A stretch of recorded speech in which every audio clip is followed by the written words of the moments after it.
Cherry Chocolate Murder, a Bitsie's Bakeshop Culinary Cozy Mystery. By Celia Kinsey, writing as Abby Byne. You are listening to an AI-narrated audiobook. If you'd prefer to read this mystery, there are links to the ebook and paperback version in the description. Chapter 1. How did your date with Nick go last night? Bitsie's sister-in-law asked her. Shoo! Bitsie protested.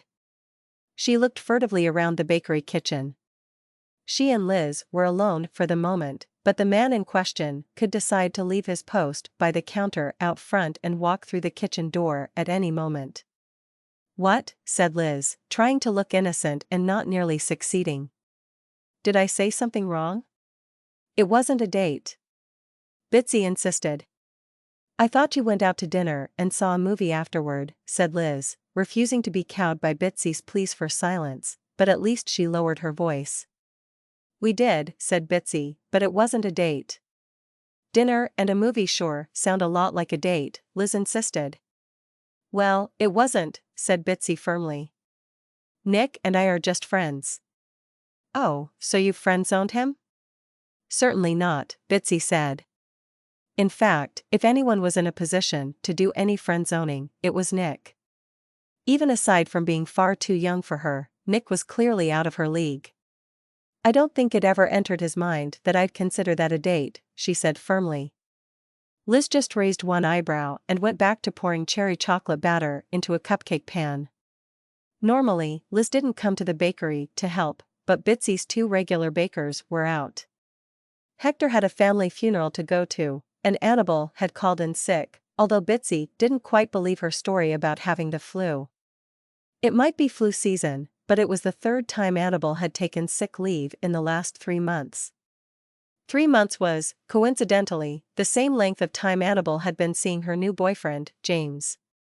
Did Annabelle call in sick a lot back when you were running the bakery? Bitsie asked Liz. No, hardly ever.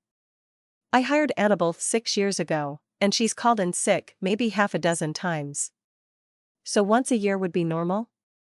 That's not been my experience since I took over. Does it seem strange to you that she's been sick 3 times in the last 3 months? Maybe she caught a nasty bug that she just can't shake, Liz suggested. Bitsie suspected that Annabelle had caught a nasty bug that she just couldn't shake, and that nasty bug's name was James, but Bitsie didn't like to gossip, so she kept her suspicion to herself.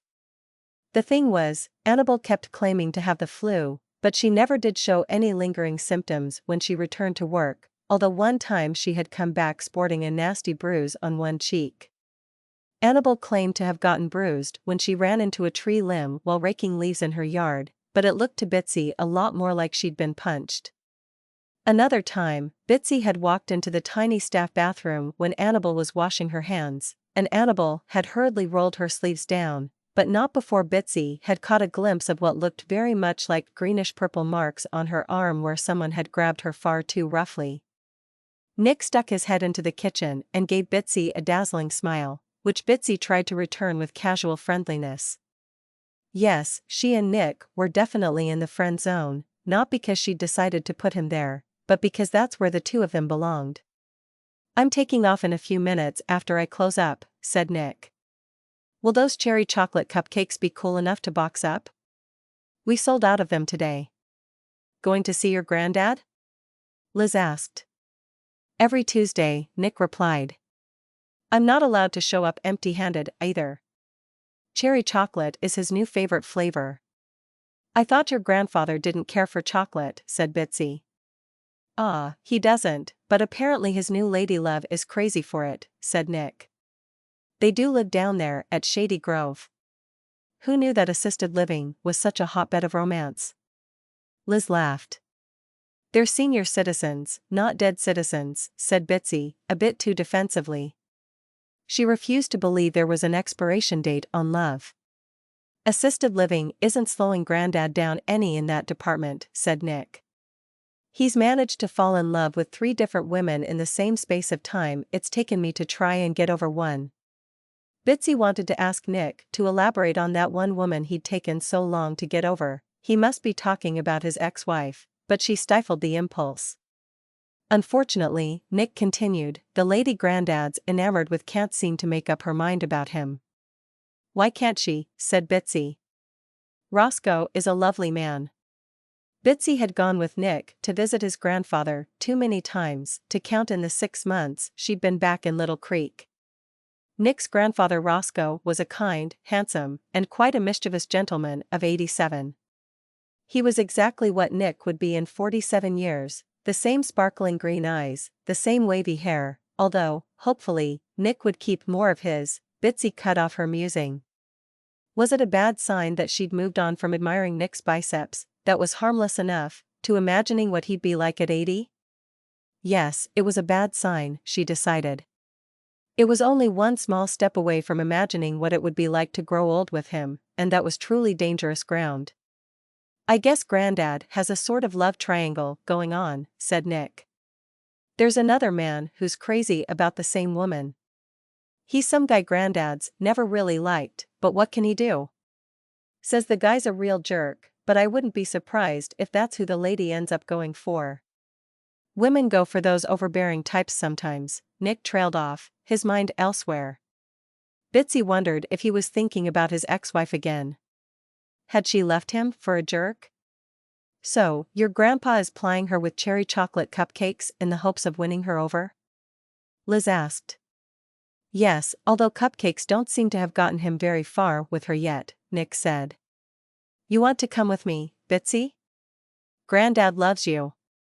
He's always threatening to steal you away. Nick broke off suddenly. When Bitsie and Nick had first met 6 months before, Nick had constantly been flirting with her in a desultory way, as if it amused him to make her uncomfortable, but he never said flirtatious things to her anymore. Was he suddenly flirting with her again, or was it just his way of warning her that his grandfather thought that she and Nick were an item? Surely, the old man wouldn't think that. I'd love to see Roscoe, said Bitsie. But I'll need a few minutes after closing to finish up some paperwork. No problem, said Nick. After we stop by to see Granddad, you want to grab a bite to eat. Bitsie tried to ignore the smirk that Liz was telegraphing in her direction. Thank goodness that Liz was standing behind Nick, where he couldn't get a look at the smug expression on Liz's face. It was nearly 7 in the evening before they arrived at Shady Grove Assisted Living. Shady Grove was the only facility for seniors in the tiny town of Little Creek, Arkansas. Despite its name, there was no grove, there were hardly any trees. The sprawling brick building sat in the middle of an expanse of weedy grass, asphalt, and a few poorly tended flower beds still containing the frosted remains of last summer's bedraggled petunias. They found Roscoe in the common room playing cards with a man Bitsie recognized but had never met. How are you feeling, Granddad? Nick asked as they sat down at the table. Not too bad. Not too bad? Nick questioned him. Mom called this morning and said they had to take you to the clinic yesterday. I'm fine, Roscoe insisted. Then why'd they take you in? Is your heart acting up again? Roscoe ignored his grandson and turned his attention to Bitsie. Bitsie, said Roscoe. I don't believe you've met Malcolm. Bitsie, meet Malcolm Smith. Malcolm, meet Bitsie George, my grandsons. Roscoe broke off, and Bitsie looked over at Nick, who was giving his grandfather a warning look. Apparently, Nick wasn't confident about how his grandfather would end that sentence. Friend. Roscoe finished with a wink in Bitsie's direction. Bitsie tried not to look embarrassed and failed completely, but Malcolm Smith, who'd barely acknowledged their presence when Nick and Bitsie sat down, merely grunted. Bitsie extended her hand, which Malcolm took after hesitating a moment. He shook it roughly and then stood up and grunted again before stalking away from the table. Cheerful chap, isn't he? Said Nick to Bitsie. Terrible card player, said Roscoe, but useful. He likes to play for money, and he always loses. They play for pennies, said Nick. Malcolm's biggest losing streak amounted to $3.74, or something like that. Roscoe was laughing. Why do you persist in torturing the poor guy? Nick asked. You know how much he hates losing. Why don't you just let him win once in a while? It's too much fun to watch him lose. Besides, he's such a weasel, he doesn't deserve to win. Roscoe's face darkened. I don't know what Lavinia sees in him. Miss Lavinia Fay still stringing you two gents along? Nick asked. Like a couple of suckers, Roscoe replied. You got the goods? He asked, pointing to the box of cupcakes Bitsie held on her lap. Bitsie handed over the cupcakes. Who is this Miss Fay? She asked Roscoe as she looked around the room. Miss Fay must be quite the woman. Usually, in places like Shady Grove, the ratio of women to men was 2 to 1, and if there was anyone getting fought over, it was generally a man. Used to be a famous operatic soprano, or so I'm told, said Nick. Oh? Used to be quite a beauty, too, in her day, Nick added. What are you talking about, in her day? What an idiotic expression. Roscoe interjected indignantly. Lavinia is still a very beautiful woman. The problem with you young men is that you don't know how to appreciate a mature. Bitsie interrupted and asked if there was any chance she might get to meet this famous Miss Fay in person. She'll be in later on, said Roscoe. She always sits over there by the window. He pointed at a seating area under some windows and next to a bookcase filled with old paperbacks and dog-eared board games, which Bitsie bet hardly anybody ever played. Bitsie and Nick stayed for another half hour, but Miss Lavinia Fay did not make an appearance, and Roscoe kept the lid firmly closed on the cupcakes. Several other residents wandered by the table and looked longingly at the closed box.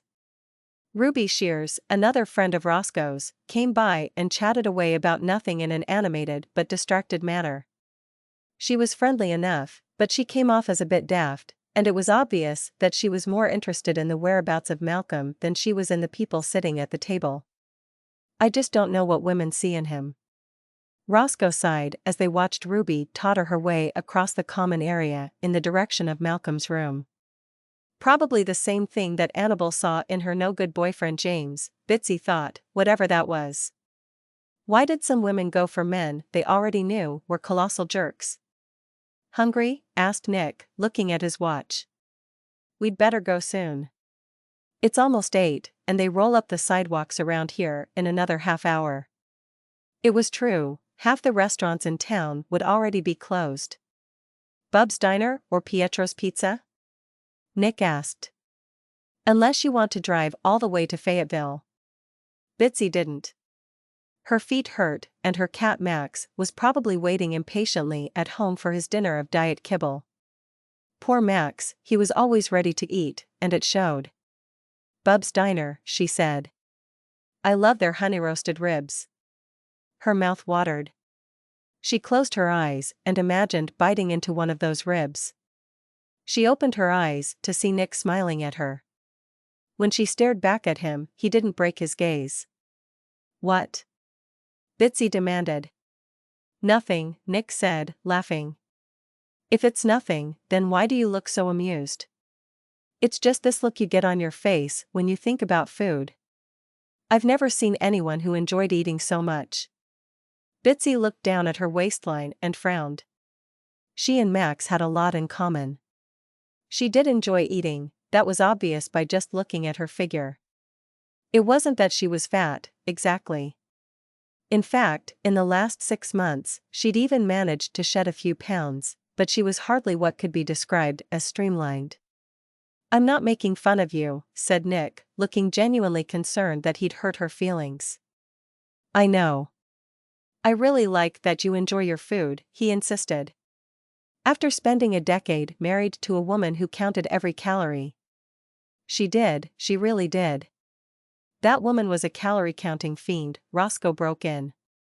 Couldn't take her to a restaurant. Granddad. She'd order a salad without dressing, toast without butter, pizza without cheese. Granddad. Doggone, nearly wasted away to Knopf.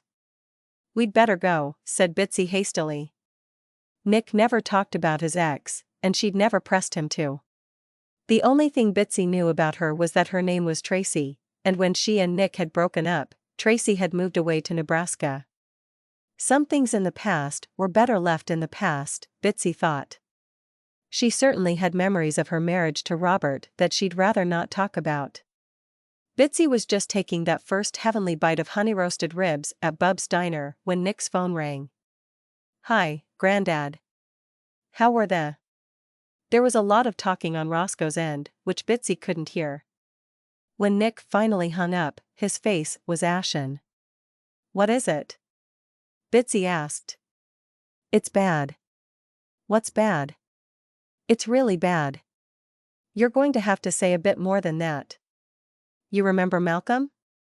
The cranky guy Roscoe plays cards with?" "Yeah, he just collapsed and nearly died." "Is he going to be okay?" "Grandad thinks so." It was sad, of course, but she didn't understand why Nick seemed so shaken. It wasn't as if he was fond of Malcolm. He must know that old people collapse all the time. She'd once lived across from a nursing home, and it seemed like every time she'd looked out her living room window, there'd been an ambulance taking someone away. "There's more," Nick continued. "Oh?" "He collapsed right after eating one of those cupcakes we brought over." "I don't see." "It looks like it was the cupcake that nearly did him in. One of the staff nurses was there when he collapsed, and she noticed that the cupcake he'd been eating had been tampered with." "Tampered with? You mean someone put something in his cupcake?" "There was some yellow powder in it. Roscoe saw the whole thing. He took a look at that cupcake, too, before the paramedics told the nurse to bag it up. He says it looked like someone took a cupcake, hollowed out the middle, and put some yellow powder inside. Then they must have glued the whole thing back together with frosting." Chapter 2. "They sent the cupcake in for analysis," said Roscoe. He looked pale, shaken, and suddenly older. "You mean the police?" asked Bitsie. She wondered if she should call her brother Stan. He might have retired 7 months ago from the local police force, but he still had reserve status, so he might know something. No, Bitsie admonished herself. It wasn't her place to get involved in another crime, and it certainly wasn't Stan's. Besides, it wasn't at all clear that a crime had been committed. There was also her sister-in-law, Liz, to think about. After Stan's involvement in solving the mystery of the death of the electrician in Bitsie's bakery kitchen, Liz had put her foot down. Liz had pointed out that the main reason Bitsie had taken over the bakery in the first place was so she and Stan could retire together. She hadn't taken early retirement to spend it alone while her husband continued to play police detective, Liz had insisted, and Bitsie couldn't really blame her sister-in-law for feeling the way she did. "The police came around this morning," said Roscoe. "Asked everyone a lot of questions. Searched our rooms, too, at least some of us. I volunteered to let them search mine. I certainly don't have anything to hide." "Do you think they found anything?" Nick asked. "Don't know. They didn't take anything from my room except my trash. Can't imagine why they'd want that."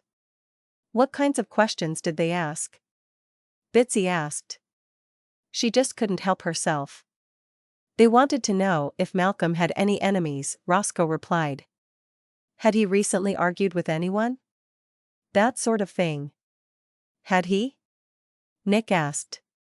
"Yes. He's had so many conflicts with people around here, it's hard to know where to start with whose bad side he's gotten on." "Oh? For example?" "Well, he and I don't get along too well for a start, and I suspect most people think I'm the best friend he's got. I certainly spend more time with him than anyone else does." "I know you argue at cards," said Bitsie, "but is there more to it than that?" "The arguing over cards is all part of the fun, at least as far as I'm concerned," Roscoe replied, "but Malcolm and I did have a serious bust-up a few days ago over Lavinia." "What happened?" asked Nick. "Well, I basically told him to back off or else." "Or else what?" Nick demanded. "I don't know. I was so mad that I told him that I'd do whatever it took to keep him away from Lavinia," said Roscoe defiantly. "I didn't have a plan, it's just one of those things a person says when they get so steamed up, they aren't thinking straight." Well, let's hope that Malcolm didn't take what you said as a serious threat, said Nick. If that cupcake turns out to have been poisoned, saying something like that could make you a prime suspect. I know, said Roscoe, deflating. But I really didn't mean anything by it. I may not be overly fond of the fellow, but I'd never do anything to hurt him. Who else did Malcolm argue with recently? Asked Bitsie. Everyone from the serving ladies in the dining room to the cleaning staff, and that's not counting the residents, Roscoe answered. Nobody likes the cranky old coot. Anyone in particular stand out? Asked Bitsie. Roscoe hesitated for a moment before motioning to Nick to close the door to his room. There is, he said in a low voice after the door was shut. There's a male CNA that Malcolm's taken a particular dislike to. Why? Asked Bitsie. Well, this guy isn't anybody's favorite, said Roscoe. He's rough and impatient, and I personally wouldn't trust him any farther than I could throw him, but. But what? Bitsie prodded. Well, Malcolm filed a formal complaint against this guy a couple of weeks ago. Don't know if it was merited or not. I wouldn't be surprised either way. James could have done what Malcolm claimed he'd done, or Malcolm might have made it up just to get back at James. This CNA's name is James? Yeah. James Johnson. Anyway, Malcolm's made numerous verbal complaints about James, but I guess the last straw was when James threatened to smother him with a pillow in his sleep if Malcolm didn't stop badmouthing him. Wow, said Bitsie. You think that really happened? I have no way of knowing if Malcolm is telling the truth. The staff doesn't seem to have taken his complaint very seriously. James denied making any threat against Malcolm, and the powers that be seem to have taken his word for it. I guess it's a case of crying wolf once too often. Malcolm is the sort of guy who constantly complains about everything and thinks everyone is out to get him. What's your gut tell you? Bitsie asked Roscoe. My gut is silent on this one. Did anyone hear James threatening Malcolm? Bitsie asked. Malcolm claims Clarence Craik, who lives across the hall from him, heard it all, but Clarence swears that he didn't hear a thing. What's Clarence like? Nick asked. Clarence is hard to read, said Roscoe. He keeps to himself. He's been a lot friendlier lately, though. I guess he's taken a liking to me. He started coming in to see me every morning right after breakfast. He doesn't stay long. Just shoots the breeze for a few minutes and then goes back to his room and doesn't come out until the next meal. After supper, he likes to go to the common room, but he doesn't really talk to anybody. He likes to play chess. He sets up the board and plays against himself. Always plays one game after supper and then goes to his room again. Is there anyone else in particular who might have had a grudge against Malcolm? Nick asked. The only other person that I can think of is this woman who's had a tremendous crush on Malcolm ever since the day she moved in. Ruby Shears. You met her yesterday. She seemed so sweet, though, said Bitsie. She had a hard time believing that such a cute bubbly little gray-haired lady would be capable of poisoning anyone. She did seem sweet to you, didn't she? Said Roscoe. But don't be taken in by her. Some days she's like that, other days, well. Is she not all right in the head or something? Asked Nick. You could say that, Roscoe answered. You never know which version of Ruby you're going to get. My theory is that she's always been like that, and now, on top of whatever has always been off-kilter upstairs, she's going senile. What makes you think that? Well, she's taken to stealing things.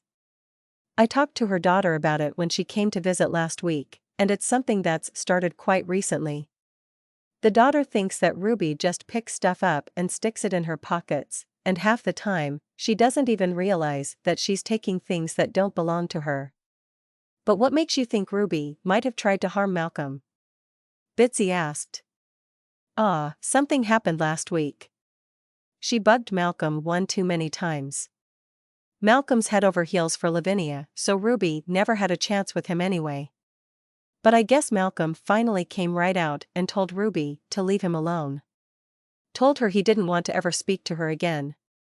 He followed that up by saying that he didn't care to see her ugly face again in this world or the next. All that made Ruby really mad, of course. There was a lot of yelling and screaming and flinging stuff around. A couple of the nurses came to sedate her, but before they managed to subdue her enough to stick a needle in her, Ruby threatened Malcolm. What did she say to him? "If I can't have you, no one can," said Roscoe, or something to that effect. "I wasn't there. I just heard about it from Lavinia." "What do you think?" Bitsie asked Nick as they pulled out of the parking lot of Shady Grove. "Well, I'm sure Granddad didn't do it," said Nick. "Other than that, we don't even know for sure that Malcolm was poisoned," Bitsie pointed out. "By the way, did you ever find out why Roscoe had to go to the clinic the other day?" "Yeah. He was having trouble with his heart. His blood pressure was sky high. The doctor seems to think Granddad hasn't been taking his medication regularly, but Granddad swears up and down he hasn't missed a single dose." "You don't think he's getting forgetful, do you?" "Granddad? No way. It's not like him to lie about something like that, either. He'll refuse to divulge information if he thinks somebody is too nosy, but he's never been one to outright lie." "Strange. I thought so, too. Think we should go visit Malcolm?" "Guess it wouldn't hurt anything." Bitsie and Nick did not get around to visiting Malcolm until 2 days later, and by that time, he'd been released from the hospital and was back at Shady Grove. Malcolm did not seem happy to see them. He was still in his pajamas and sitting up in bed, which was an odd choice for the middle of the afternoon. Since the hospital had seen fit to release him the day after they admitted him, Bitsie couldn't help wondering if Malcolm was milking his near-death experience for all it was worth by playing the invalid. "Came to see if he finished me off yet, said Malcolm as they walked into the room. Bitsie and Nick both wisely ignored the comment. "How are you feeling?" Nick asked. "Well, I'm not dead, although I guess that'll make some people unhappy." "Certainly not," Bitsie insisted, knowing it was a lie. Apparently, there was no shortage of people who'd consider Malcolm Smith's death a considerable improvement to their quality of life. "We brought you some crossword puzzle books," said Bitsie. "Roscoe said you liked those." "Did he?" Malcolm threw her a surly look and refused to extend his hand to accept the proffered puzzle books. Bitsie ignored his rudeness and placed the books on the table beside his bed. "Are you happy to be back home?" asked Nick. "Home? Back at Shady Grove." "Shady Cesspool is more like it," said Malcolm. "Terrible place. I don't know where they find the no-good losers they call nurses." "Oh, I don't know about that," Nick protested. "Granddad says." "He would, wouldn't he?" spat out Malcolm. "Got those nurses wrapped around his little finger. I can't get so much as clean sheets, but they're up in his room at all hours." Bitsie suspected that there was some truth to Malcolm's complaint. Of course, the staff ignored him whenever they could, he was just so unpleasant to be around. She didn't doubt that Roscoe got a lot more attention from the staff. "Roscoe sent you, didn't he?" Malcolm demanded. "No, he didn't," said Bitsie. "He doesn't even know we're here. We just wanted to stop by and see how you're doing," Nick added. "He tried to kill me, you know," said Malcolm. "Who tried to kill you?" Bitsie asked. She knew she shouldn't encourage Malcolm's ravings, but she was curious to know just who he held responsible for his collapse. "Your grandfather," said Malcolm, pointing an accusing finger at Nick. "I'm sure he didn't," said Nick. "Well, somebody did," Malcolm retorted. "That's what we wanted to talk to you about," said Bitsie. "Who tried to kill me?" "Well, I wouldn't put it quite like that," said Bitsie. "Until the results come back from the lab, no one knows for sure if you collapsed, because there was something in that cupcake." "What happened when you collapsed?" Nick asked. "Well, I was just sitting there, eating my cupcake, when I started feeling all woozy and short of breath. Then I got these weird muscle cramps in both my legs," said Malcolm. It wasn't long after that when I felt like I might pass out, so I told Roscoe to go get a nurse. That nurse is so lazy, they're all lazy, it took her forever to get there. Not long after that blasted nurse finally showed up, I fainted. Didn't wake up again until I was at the hospital. Are you sure it was the cupcake that made you faint? Bitsie asked. Of course, it was the cupcake. I'm not like that Wes Clarence who's always falling down and foaming at the mouth 'cause he's had some diabetic fit. I wasn't aware that diabetics foamed at the mouth. Bitsie couldn't help herself. Okay. Maybe he doesn't foam at the mouth, but it seems like he's passing out every time I turn around. Because of his diabetes? I guess. He says it's his diabetes, but I think he does it for attention. He's such a... Bitsie decided there was nothing to be gained by allowing Malcolm to carry on insulting his fellow resident, so she asked, "Did you notice right away there was something wrong with the cupcake?" I tasted the poison, Malcolm insisted. When I took the second bite, it tasted bitter. Did you spit it out? Bitsie asked. No, Malcolm looked embarrassed. I couldn't. There was a lady present. Of course, thought Bitsie. Miss Lavinia Fay had been sitting there, possibly right beside Malcolm, and he'd been too embarrassed to spit out the tainted cupcake. Normally, she suspected, Malcolm would have spit the whole thing out and made a terrible fuss about it, but love has a powerful influence over even the most uncouth. Did you see it? Asked Bitsie. Could you see what the bitter stuff was inside the cupcake? After that second bite, I didn't eat any more of it. There were little bits of yellow, said Malcolm. He turned to point a finger at Nick again. Lots of little bits of yellow, just like crushed up pills. There was more yellow powder in that bite than there was cupcake, and they were exactly the same color as your grandfather's heart pills. Do you think it's really possible it was Roscoe's heart pills that got into that cupcake? Bitsie asked Nick as they stood in the parking lot of the hospital. I don't see how they could have been, said Nick. And even if it turns out to be what was in that cupcake, I refuse to believe Granddad would have been the one who put them there. It's really bothering me, though. What is? It's really bothering me what the doctor said about Roscoe not having been taking his medication regularly. Chapter 3. Don't tell me you're playing detective again, said Bitsie's brother Stan. Are you really sure you want to get involved with this one, seeing as how you and Nick are? Stan failed to finish his sentence, and Bitsie suspected that Liz had given him a nudge under the table. Great pasta, said Liz, transparently changing the subject. What's the herb in the pesto? Tarragon? Yeah, I have a big plant out front. I dried some last summer. Bitsie loved her garden. Her cottage might be tiny, but the backyard made up for it. Even though it was November, it was a mild day, and the paving stones of the patio reflected back the midday sun. It was the perfect place for an alfresco Sunday lunch, even though it was almost winter. Max appreciated the sun, too, but he declined to come outside. He lay in a pool of sunshine just inside the French doors, watching the humans stuff themselves with pasta. Back to this poisoned cupcake business, said Stan, refusing to let the matter drop. Don't tell him anything. It's bad enough that you have gotten involved, Liz said to Bitsie. I'm not really that involved, Bitsie insisted. Oh, I know my little sister, Stan interjected. Where there's a murder, there's Bitsie. But there hasn't actually been a murder, Bitsie said. And don't worry, Liz. I'm not going to try to involve Stan. I know I haven't told you this yet, Liz, but it turns out I may already be involved, said Stan. With or without Bitsie's interference. Why? Liz demanded. Jones was assigned to the case, Stan said, but his wife just had a baby, so they asked me to do a little part-time work on the investigation while he's out on paternity leave. Humph, said Liz. Surely, you don't object to people having babies?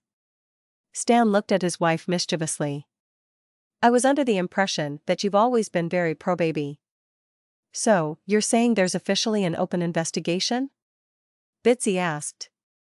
When are the results coming back from the lab, do you know?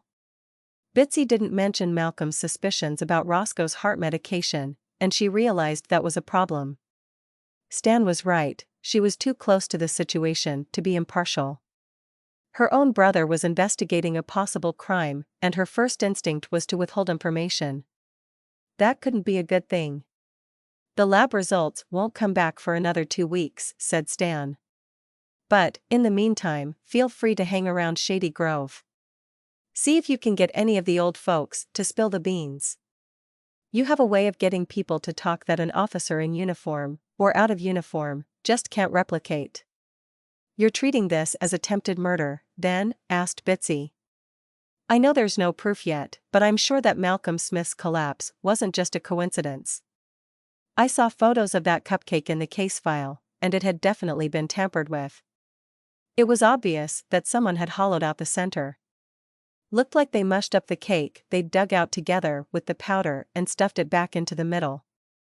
Then they took some frosting, the color didn't even match, and stuck the cupcake back together. It was a very sloppy job. It certainly does seem like someone was trying to harm Malcolm, Bitsie agreed. But whether that someone intended to kill Malcolm Smith or just to make him sick, Stan added, that we don't know. In some cases like this one, the person who ends up getting poisoned wasn't even the intended victim. Annabelle came back to work the next day wearing a turtleneck sweater, something Bitsie had never seen her do before. Annabelle usually favored open necklines. In fact, on several occasions, Annabelle had complained that she didn't even like to wear a scarf around her neck in the dead of winter. It made her feel like she couldn't breathe, she'd said. I hope you're feeling better, said Bitsie. Whatever's going around is really nasty. My hairdresser said she was down with chills and fever for an entire week.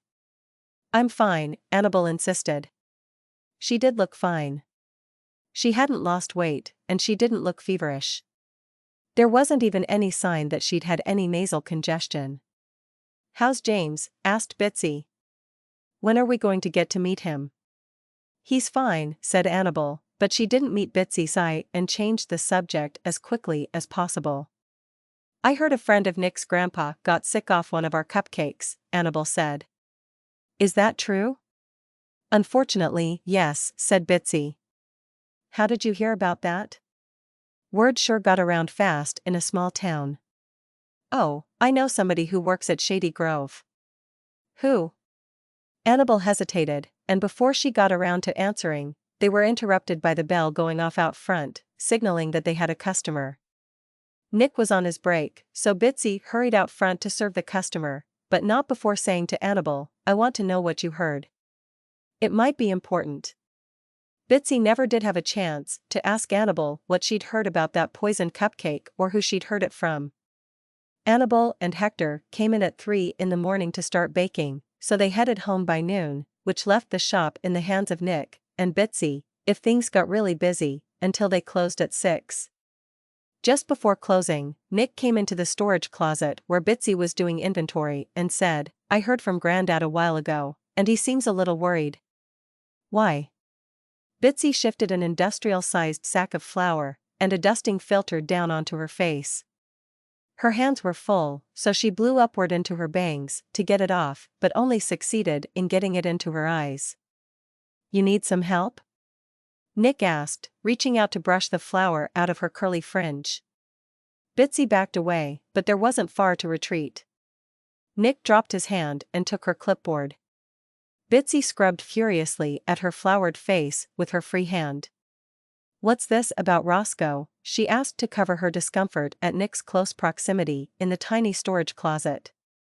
I guess Stan paid a visit to Shady Grove earlier this afternoon. In his official capacity? Yep. And this worries Roscoe because... Well, Stan interviewed several people while he was there, but his conversation with Grandad left the distinct impression that Roscoe Crismond is their #1 suspect. Well, you have to admit that from a purely objective perspective. I know, said Nick miserably. I know. If that yellow stuff in the cupcake turns out to be Grandad's heart medication, then it does look really bad for him. I don't think Roscoe has it in him to do something like that. I don't either. I'm sure he didn't do it, said Nick. But he did have a motive. So did several other people. Both Ruby Shears and that CNA, James, made threats against Malcolm. Yeah, and so did Grandad. But Roscoe didn't mean it. Tell that to a jury. Nick looked more worried than Bitsie had ever seen him. Look, she said. Even if it does turn out to be heart medication in that cupcake, it doesn't mean Roscoe put it there. And just because it matches his medication doesn't mean it was his. It's assisted living.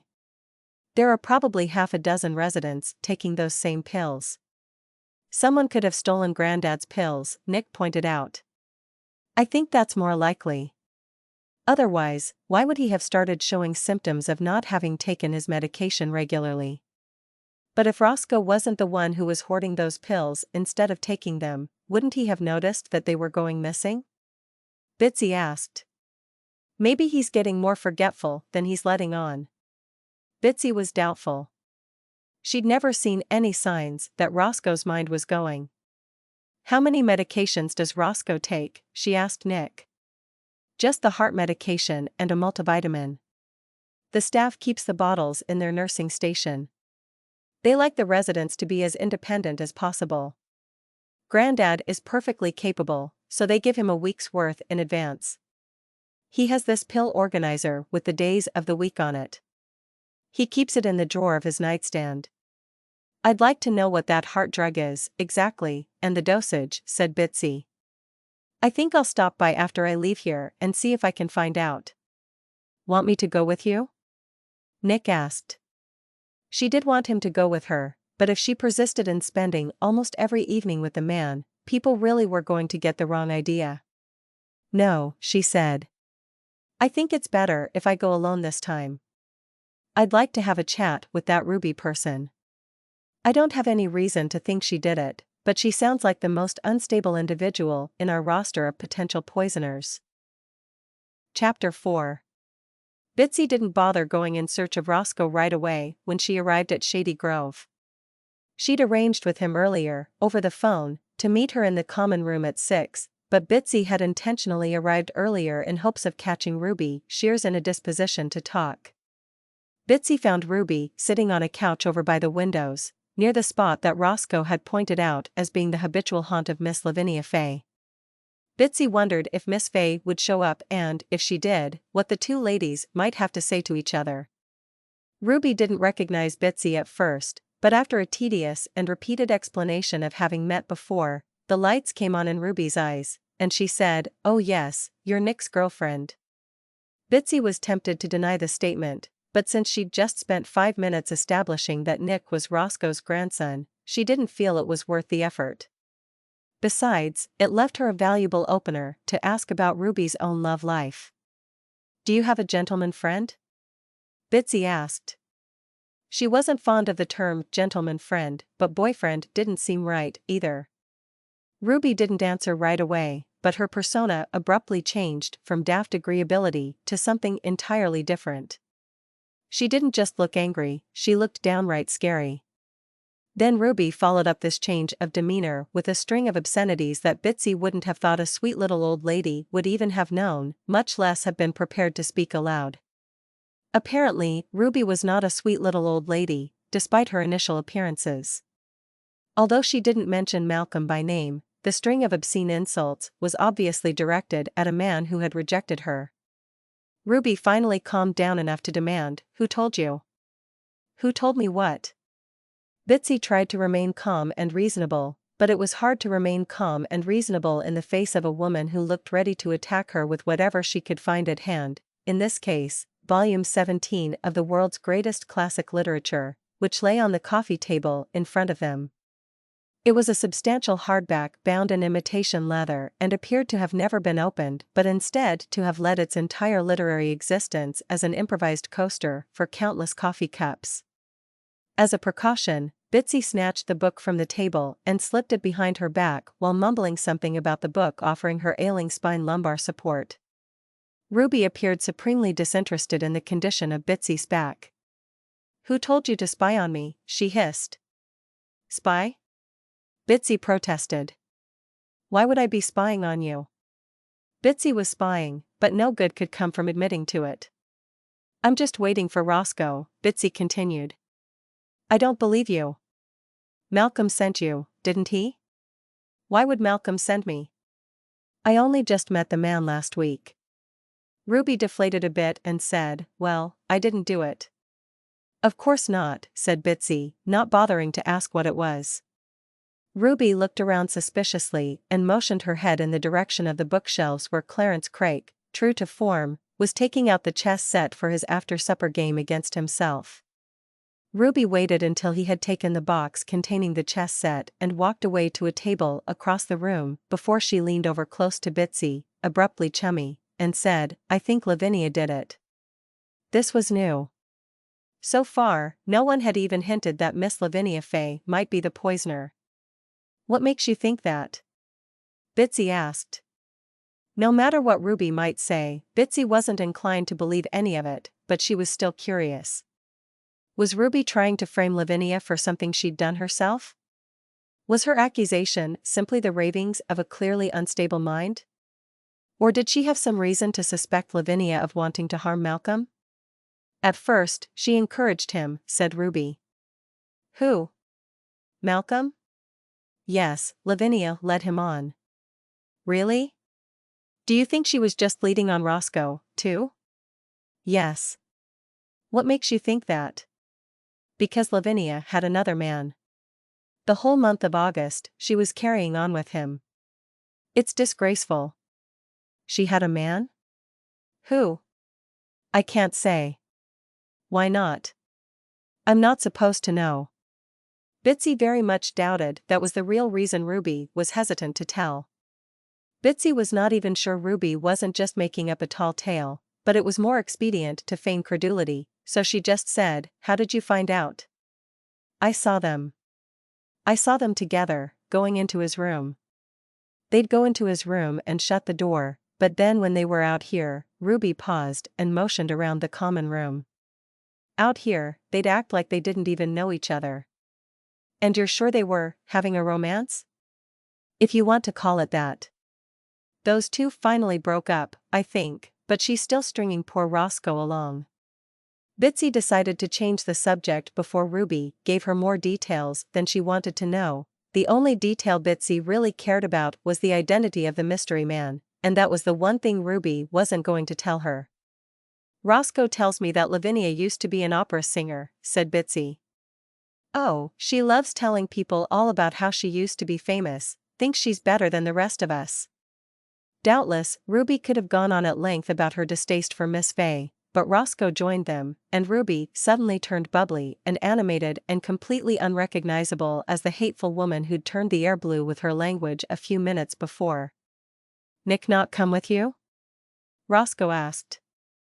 No, he's closing up shop as we speak, said Bitsie. Is there something you wanted to talk to me about? I have a private matter I'd like to discuss with you, said Bitsie, waiting for Ruby to take the hint. Ruby didn't. I have something in my room I was hoping you could take to Nick for me, Roscoe improvised.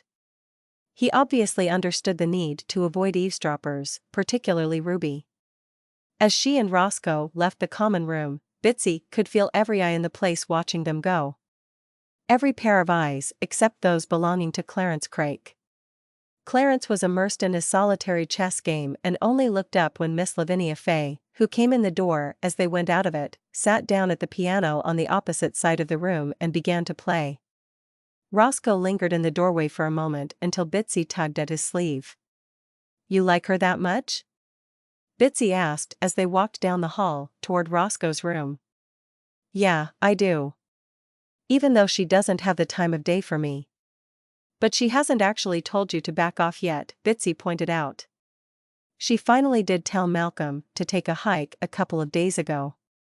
She hasn't done the same to me, not yet, anyway, but then I haven't made such a pest of myself, said Roscoe. Malcolm was acting like a real stinker before she finally gave him the proverbial boot. What was he doing? He started showing up at her room. Ah. I think that freaked her out a little. And you never visit her in her room? Certainly not. Roscoe was indignant.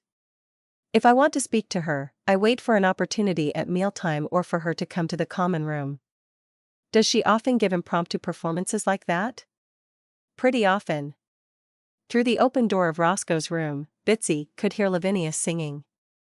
She might be old, but she still possessed a very powerful voice. "You're sure that Lavinia doesn't already have a man?" Bitsie asked. "Unless you mean her late husband, no," Roscoe said. "He died several years back, though, so I don't see why." "Are you certain she hasn't been seeing anyone since she moved into Shady Grove? Have you ever noticed her spending time with any particular man? Maybe spending time alone in his room with him or—" "Absolutely not." Perhaps Ruby had been lying or confused. Possibly, Roscoe just hadn't noticed the signs. "I wanted to ask you about your heart medication," said Bitsie. "What are you taking, and what is the dosage?" Roscoe got up and rifled through some papers on his desk until he came up with an old pharmacy envelope. He handed it to Bitsie. "Do you mind if I make a copy of this and bring it back?" Bitsie asked. Instead of going home, Bitsie went back to the bakery.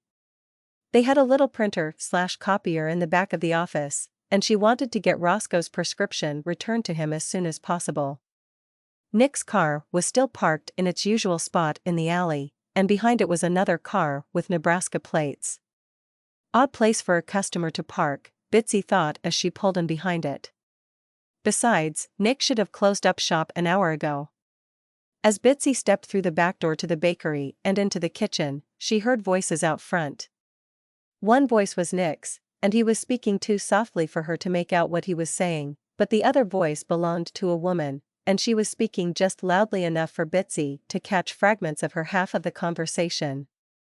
"I didn't come all this way," was followed by a lot more Bitsie couldn't make out, and then she heard the woman say, "But I told you exactly how I feel when we talked last." Nick said something after that, and then the woman's voice rose, and Bitsie heard her say, "Well, then what's changed for you?" Bitsie was about to step back out the back door and give them some privacy for what was obviously a very personal conversation when she was confronted by the strange woman entering the kitchen. The woman stopped in her tracks and just stared at Bitsie. When Nick came through the door a few seconds later, Bitsie and the strange woman were still standing there, silently looking at each other. "Hi, Bitsie," said Nick, as if nothing was wrong. He must be wondering how much she'd heard of his heated conversation with the strange woman, but he didn't let on. "I was just here to make a copy," said Bitsie, brandishing the prescription envelope she held in her hand. She mentally kicked herself as soon as she said it. This was her bakery. She could come and go at any time of the day or night. It was the other woman whose presence needed explaining. "This is Tracy," said Nick. "Tracy, meet my boss, Bitsie." "Not even my friend, Bitsie." Nick didn't meet Bitsie's eye as he said it, either. "Nice to meet you," said Bitsie, extending her hand. As Tracy shook her hand, Bitsie felt a stab of jealousy. This had to be Tracy, the ex-wife that Nick never talked about. "See you tomorrow," said Nick over his shoulder as he practically pushed Tracy out the door. Bitsie told herself that she had no right to feel jealous, but no amount of scolding could tamp down her feeling that no one had a right to be as pretty and thin and young as Tracy. When Bitsie got home, she fed Max and heated up a cup of soup for herself. Then she fired up her laptop and set to work researching the medication that Roscoe was taking.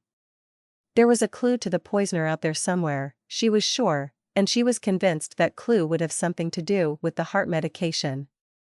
Bitsie felt safe in assuming that when the lab results came back, they would confirm the universal suspicion that the cherry chocolate cupcake Malcolm had been eating when he collapsed had been tainted with someone's crushed-up heart pills. Roscoe's prescription read, Losartan 100 mg. Bitsie typed Losartan into the search bar. Losartan dosing information, she read aloud to Max, who lay curled up on her lap. "That's what I'm looking for. Usual adult dose of Losartan for diabetic nephropathy," she continued reading. "That's new. I thought this was a heart medication." Max opened one eye and closed it again. "Initial dosage, 50 mg orally once a day. Maintenance dosage, 25 to 100 mg orally in 1 to 2 divided doses. Roscoe wasn't diabetic. Why was he taking medication to combat diabetic nephropathy, whatever that was? Bitsie kept reading. Usual adult dosage for hypertension, initial dose, 50 mg orally once a day. Maintenance dose, 25 to 100 mg orally in 1 to 2 divided doses. That was a more likely scenario. Everyone kept referring to Roscoe's heart pills, but they were actually for high blood pressure. Bitsie read on. Losartan is a light yellow solid that is formulated into oral tablets. Next to the written description, there was a picture of 2 different pills, front and back. The 2 pills were nearly identical yellow ovals, but they came in 2 different dosages. The 100 mg tablet was marked with the letters APO on one side and had a 112.5 on the other side.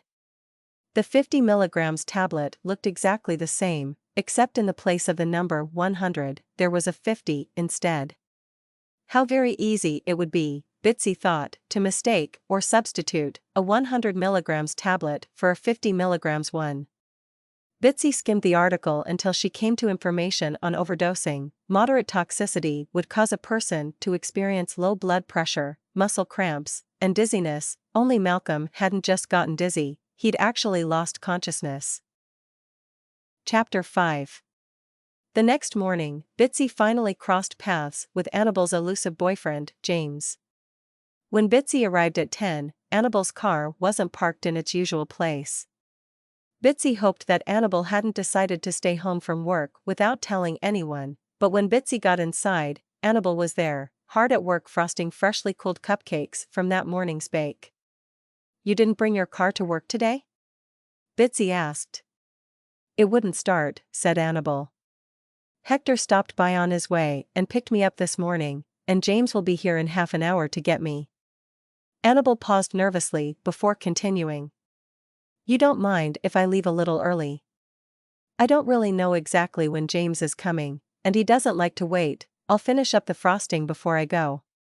"Sure," said Bitsie over her shoulder as she headed into the tiny office off the kitchen. Annabelle wasn't one to ask to leave early, but she also wasn't one to take a lot of sick leave, at least not according to Liz, who'd been her boss for nearly 6 years and ought to know. Bitsie was betting that Annabelle didn't really want to leave work early, but she was more afraid of making her boyfriend angry than she was about lost wages or what Bitsie might think. 10 minutes later, Bitsie emerged from the office to find Annabelle's frosting job abandoned. The door that opened from the kitchen to the alley was propped open, and Bitsie could hear the voice of Annabelle and a man arguing. "You should have called me instead," said a man's voice. "Why'd you call him? Are you having an affair with him?" "Hector was coming in to work anyway, and he just lives down the street." "How very convenient," said the man's voice, dripping with sarcasm. "Did you really want me to wake you up at 3 o'clock in the morning?" asked Annabelle. At this point, the mystery man, who Bitsie could only assume was James, let loose a string of abusive language that Bitsie could not bring herself to stand by and listen to. She knew she should stop and think before she acted, but she was just too angry. No one deserved to be spoken to that way, regardless of what they'd done, which in Annabelle's case, Bitsie was betting, was nothing at all. James's accusation that Annabelle was having an affair with Hector was absurd. Quite possibly, even James didn't believe a word of what he was saying, it was just a made-up excuse to get angry. "Excuse me," Bitsie said, stepping out of the doorway and into the alley. She stopped in her tracks. James had Annabelle pushed up against the wall, both hands closing around her throat.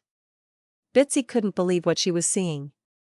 She pulled her phone from her pocket and dialed 911.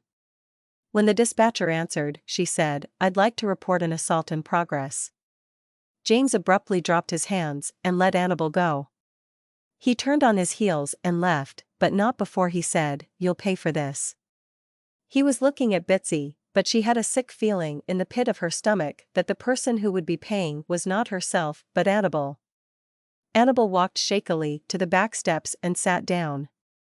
She shook her head silently at Bitsie and mouthed, "Don't," as Bitsie started to give her location to the dispatcher.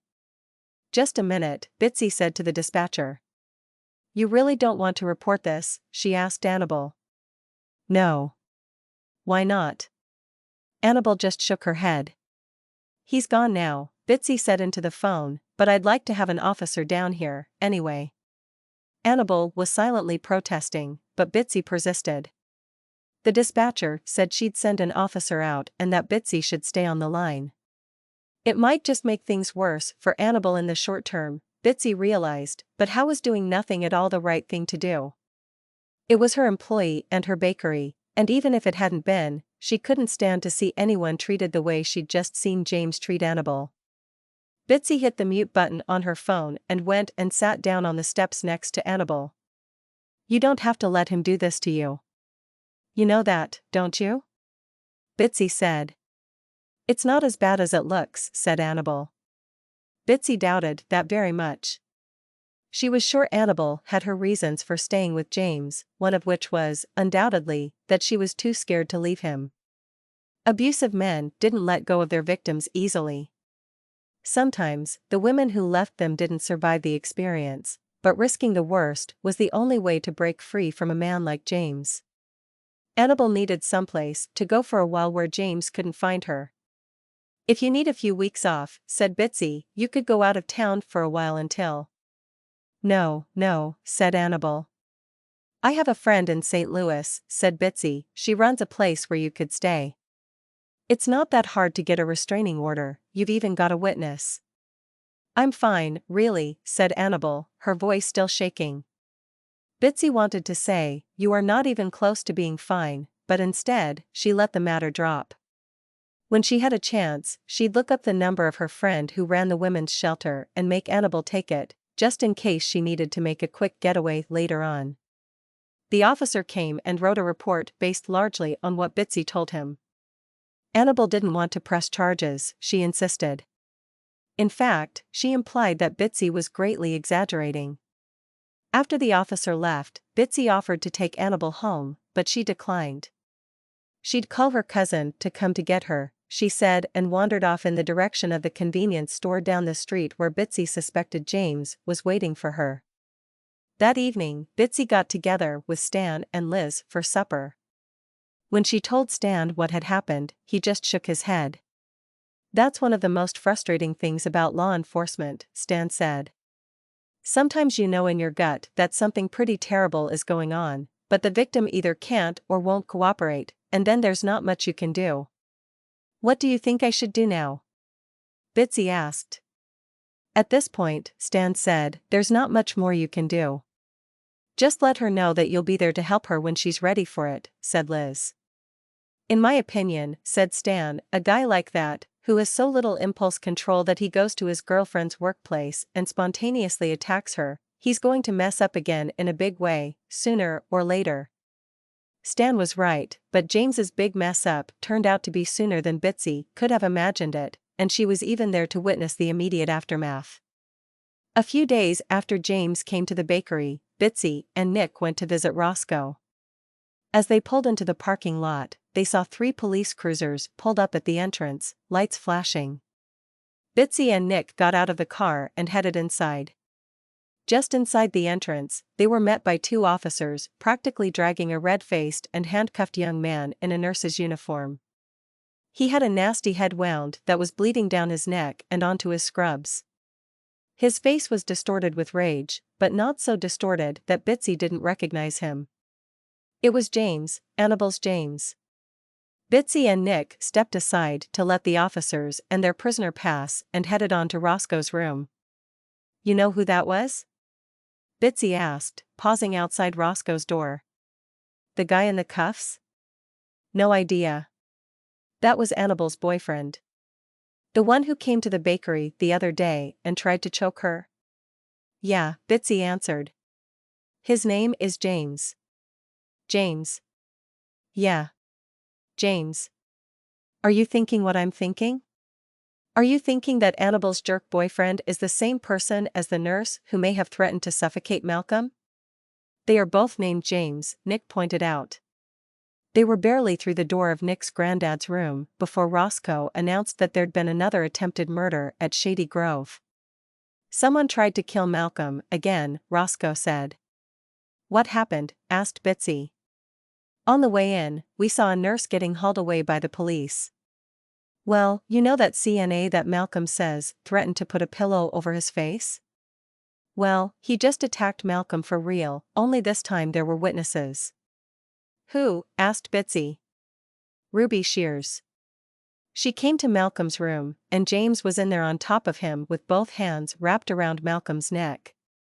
Ruby screamed for help, but even then, James didn't let go, so Ruby let him have it over the head with the lamp from Malcolm's bedside table. That still didn't make him loosen his grip, but, fortunately, there was another nurse and a couple of cleaning ladies out in the hall, and they pried him off." After what she'd witnessed in the alley behind the bakery, Bitsie supposed that she should just be grateful that James hadn't refused to let Annabel go when she'd caught him closing his hands around her throat. She doubted that James would be let out on bail too quickly, although she didn't hold out much hope that they'd be able to hold him at the police station indefinitely, so she dialed Annabel's number. If there was ever a moment when she'd be in grave danger, it would be right after James was released from custody. "I'd feel a lot better if you'd left town altogether," Bitsie said to Annabel as she made up the couch in her tiny living room to create a makeshift bed. "You really didn't need to do this. I don't think James would do anything to me. He's mad at that old guy right now, not me." Bitsie begged to differ with her, but it was no use arguing with a woman in denial. Unstable characters like James were always ready to transfer their anger onto the closest and most vulnerable of their available targets. "You don't think he'd think to come here to look for you, do you?" asked Bitsie. She tried not to act like she was frightened of James, but she was. The man was clearly dangerous. "I'm sure he wouldn't." Annabel tried to sound reassuring and failed. "You will go see a lawyer tomorrow, I hope. I really think you need a restraining order. The sooner, the better." "That's just a piece of paper," Annabel pointed out. "It doesn't really protect you. It only makes it easier to get a conviction after the fact." Bitsie knew that was partially true. Getting a conviction after the fact couldn't make bruises or broken bones heal any faster, and it certainly couldn't bring a dead person back to life. But it was an important first step toward getting free. "Promise me that you won't take any calls from him," Bitsie insisted. She knew she was overbearing, but sometimes, interfering was the right thing to do. Annabel nodded her head. "I have to ask you something, Annabel," said Bitsie. There would never be a better time to ask if James might have somehow been involved in poisoning the cupcake that had sickened Malcolm. Early on, Bitsie had viewed James more seriously as a possible suspect, but now, after seeing how he operated, poisoning as a murder method didn't seem his style.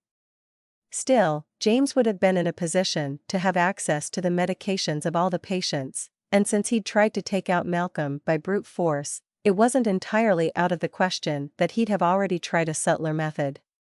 "James was on duty at Shady Grove the night Malcolm was poisoned," Bitsie continued, watching Annabel intently for changes in her facial expressions. "People might be very good at hiding their emotions, but no matter how good they were at lying, there was always that brief second when their true feelings flickered across their faces." "Yes, he was working that evening," said Annabel. "But I know he didn't do it." "How can you be sure?" asked Bitsie. "Because he was with me," said Annabel. "He snuck out to the parking lot, and we, spent some time together in my car." "But that surely doesn't account for the whole evening," said Bitsie. "He can't have spent too much time out in the parking lot without his supervisor realizing she was short a staff member." "No," said Annabel. "We were only out there for about an hour, but it was during the time that Malcolm ate the poisoned cupcake." "But that doesn't eliminate the possibility that Malcolm could have tucked a cupcake he'd tampered with ahead of time into the box of cherry chocolate cupcakes that Nick and I brought in with us. The more I think about it, the more convinced I am that someone either came into the shop, possibly days earlier, and bought a cherry chocolate cupcake with the intention of tampering with it, Or they snitched a cupcake from the box Nick brought in the week before the poisoning and managed to keep it well enough to pass for fresh the following week. I think if a cupcake were sealed in a plastic box and kept in a refrigerator. You're probably right that whoever tampered with the cupcake did it ahead of time, but they'd still have to have been there between the time you and Nick arrived with the fresh box and the time that Malcolm ate the cupcake in order to substitute the poisoned one for one of the fresh ones. True. I know James couldn't have done it because I saw you arrive with Nick while I was out in the car with James. When James went back inside, it wasn't more than 5 minutes later that he texted me and said that Malcolm had collapsed. Did he seem happy about it? Yeah, of course. He hates Malcolm. But not enough to poison him? Maybe, but he couldn't have been the one who did it. But 5 minutes between the time he left you and the time Malcolm collapsed would be plenty to slip him a poisoned cupcake, Bitsie said. As soon as she said it, she realized that her reasoning was fundamentally flawed. It takes time for the poison to work on the system, and, according to Malcolm's story, several minutes had passed between the time he'd taken those first 2 bites and started to feel dizzy, and then another delay between the time he'd sent Roscoe for a nurse and when he'd actually passed out. If James had gone to all the trouble to plan a poisoning, Annabelle argued, why would he have been out in the parking lot with me when he should have been inside waiting for an opportunity to slip Malcolm the tainted cupcake? Annabelle had a very valid point. Bitsie didn't think Annabelle was lying about having been in the parking lot with James, but she'd still like to see proof of the timeline. Do you still have the text he sent you? She asked Annabelle. Do you mind if I check the time on it? Bitsie expected Annabelle to protest, but she didn't. She found the text and handed her phone to Bitsie.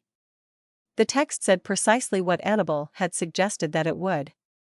It had been sent at 7:58 p.m., just a few minutes after Malcolm had collapsed.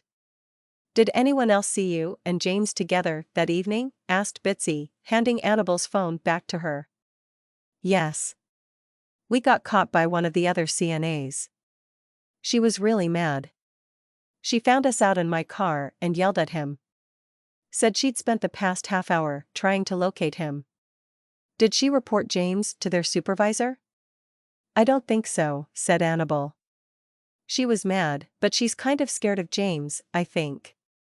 What's her name? Charisse. Chapter 6. James ended up being held for just 24 hours before he was released on bail, but by that time Annabelle was gone. Annabelle had a sister in Chicago who invited her to come to stay for a couple of weeks, and Bitsie encouraged Annabelle to go. Her job would be waiting for her when she returned, Bitsie assured her. The morning before Annabelle got on a flight to Chicago, she'd gone to see a lawyer and started the paperwork to file for a restraining order. Bitsie should have felt relieved, but she didn't. As long as James was out and about, she couldn't rest easy.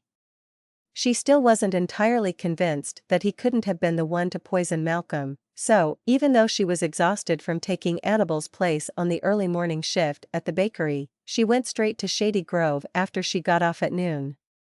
She wanted to track down Charisse and see if she'd corroborate Annabelle's claim that James had spent almost the entire hour leading up to Malcolm's collapse out in the parking lot and well away from the scene of the crime. When she arrived at Shady Grove, she went straight to Roscoe's room. Roscoe was happy to see her, but disappointed that she'd arrived alone. Didn't bring Nick with you today, I see, he said. Not seen much of that boy lately. Bitsie hadn't seen much of Nick lately, either. Ever since the arrival of the mystery woman from Nebraska, she'd seen much less of Nick than she'd grown accustomed to. Nick was perfectly friendly, but there were no more dinner invitations or suggestions that they catch a movie. He even seemed to be suddenly avoiding any discussion of the poisoned cupcake case, though he must be concerned about it. As of yet, the police investigation hadn't yielded any evidence leading to an arrest, and Stan was keeping quiet about how things were progressing. He was happy to hear anything Bitsie might have to tell him, but the flow of information coming from his direction was non-existent. Bitsie supposed that she didn't blame him. She was too close to one of the suspects in the case, and for Stan to tell her anything that she might be tempted to pass on would be unethical. Still, Bitsie couldn't help being curious about what he'd found out. "Do you know if Charisse is working right now?" Bitsie asked Roscoe. "No. She's off today. She's always off on Saturdays." "Do you happen to know where I might find her on a Saturday?" "Not sure," said Roscoe. "Although, she said something about going to her brother's birthday party." "Did she say where the party was?" Bitsie wasn't keen on crashing strangers' birthday parties, but maybe she could catch Charisse as she was coming or going. "She said something about a family picnic at Brinks Lake." Bitsie wasn't sure she wanted to make another visit to Brinks Lake. The first and only time she'd visited Brinks Lake, she'd been in search of a dead body. Still, crashing a family birthday party couldn't be as bad as looking for the remains of a murder victim, so Bitsie decided she'd head straight out to the lake as soon as she left Shady Grove. But first, there was someone besides Roscoe that she wanted to see. Malcolm was in his room, looking surly and sporting a bruised neck but otherwise unharmed. Bitsie felt a little sorry for the man, at least until he opened his mouth. "Not done with poking your nose around other people's business yet?" Malcolm said in lieu of a greeting. Bitsie ignored his jab and asked him how he was feeling. "Tell me," Malcolm growled, "how would you be feeling if people kept trying to kill you?" Bitsie admitted that she wouldn't be feeling too well. "As long as you're going to persist in prying into my private business, why don't you take a look at this?" Malcolm opened the drawer to his bedside table and pulled out a crumpled piece of paper. It was a note, handwritten on a yellowed page, torn from an old spiral notebook. It was written with sky-blue spidery printing that meandered up and down like gentle waves on the sea. Bitsie's eyes skipped straight to the bottom, looking for a signature. There was none. "Who sent you this?" Bitsie asked Malcolm, who just shrugged. Bitsie looked back down at the letter. It was long, and some sections read like gibberish, but the gist of it was a warning. Someone wanted Malcolm to leave Miss Fay alone, and, according to the letter, they were prepared to take drastic measures if he didn't. "Who would write something like this?" Bitsie asked again. Malcolm shrugged a second time. "You can't believe for a minute that this is Roscoe's doing," said Bitsie. "If he were going to write a threat letter, he'd come up with something a lot more intelligible than this." Malcolm just grunted again, but Bitsie could tell he agreed.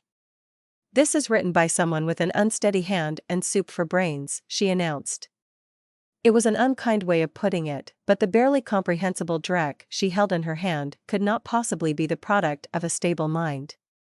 The first person Bitsie thought of was Ruby. Had Ruby written the letter, pretending to be another man in love with Lavinia? It was possible. Ruby was obsessed with Malcolm and might be misguided enough to think that if he stopped pursuing Miss Fay, he would be more likely to return her affections. "Could I take a copy of this?" Bitsie asked as she handed the letter back to him. "What are you? Some kind of pretend detective?" Malcolm snatched the letter out of her hand. Bitsie supposed that was a fair assessment of the situation, although it smarted a bit to have it phrased that way. "Why did you show this to me?" she asked. Malcolm refused to answer, but he shoved the letter back into her hand and said something about not going and losing the darned thing. Bitsie took the letter and folded it carefully before slipping it into her purse. "Are you going to tell the police about getting this?" Bitsie asked. "Don't know. I think you should. I doubt they're interested." "I beg to differ," Bitsie argued. "It may contain a lot of nonsense, but it's still basically a death threat." "I'll think about it," said Malcolm. "And don't you go losing it." It was the middle of the afternoon before Bitsie got to Brinks Lake. As she pulled into the picnic area, she spotted the birthday party easily enough. There was a cluster of balloons tied to one of the picnic tables, and the remains of a birthday cake lay in ruins among a clutter of hot dog fixings and potato chip bags. There were lots of people in the vicinity of the table, and Bitsie realized, too late, that she had no idea what Charisse looked like. She dialed Roscoe's extension in his room at Shady Grove, but he didn't answer. Roscoe had a cell phone, but most of the time, it was either dead or turned off. When Nick admonished him to keep his phone on, Roscoe said he never went anywhere, so it wasn't like anyone needed to know where to find him. Bitsie started to call Annabelle, but decided against it. She sat in the car for a few minutes and watched the group at the tables, trying to figure out which one might be Charisse. She finally settled on a short firecracker of a woman who seemed to be in the center of cleaning up the remains of the picnic lunch. Bitsie waited until the woman was returning to her car laden down with a styrofoam cooler before getting out to greet her. "Are you Charisse?" Bitsie asked. "Yes," the woman said, whirling around and giving Bitsie a wary look. "I'm Bitsie." Bitsie extended her hand, and the woman put down her cooler and took Bitsie's hand suspiciously. "This is going to sound very strange, but we have a sort of 3 degrees of separation thing going on," said Bitsie. "Oh?" "I'm a friend of one of the residents of Shady Grove, Roscoe Crismond." "Yes, I know him. He's a real sweetheart," Charisse said, some of the wariness in her expression dropping away. "I'm also the owner of Bitsie's Bakeshop." "The place that sold the poisoned cupcakes?" There had only been one poisoned cupcake, and, as far as Bitsie knew, no one was seriously thinking it had arrived at Shady Grove already poisoned, but Bitsie bit her tongue. "I guess you could say that." "Sorry," said Charisse. "I didn't mean." "Of course not. My point is that I've become involved, and I wondered if you'd mind me asking you a few questions." "I can't talk about my patients," said Charisse. "That's confidential." "I don't need you to talk about your patients," said Bitsie. "James is the one I want to know about." "You mean the CNA?" "Yes." "I can't talk about what happened with Malcolm," said Charisse.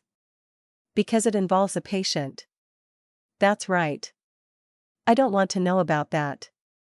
"Oh." Charisse looked confused. "I'm not particularly interested in what happened when James tried to choke Malcolm. I'm much more interested in confirming his alibi for the evening that Malcolm ate the tainted cupcake." "James was on shift that evening." "Yes. But was he in the building during the period of time leading up to the poisoning?" "I have it from a reliable source that you can confirm that he was not in the building for almost an hour before Malcolm collapsed." "What reliable source?" "Does it matter?" "Not really." Bitsie was afraid Charisse wasn't going to tell her anything. Was it that she was afraid of James, or was it that she hated him so much that she wasn't willing to give up information that might exonerate him?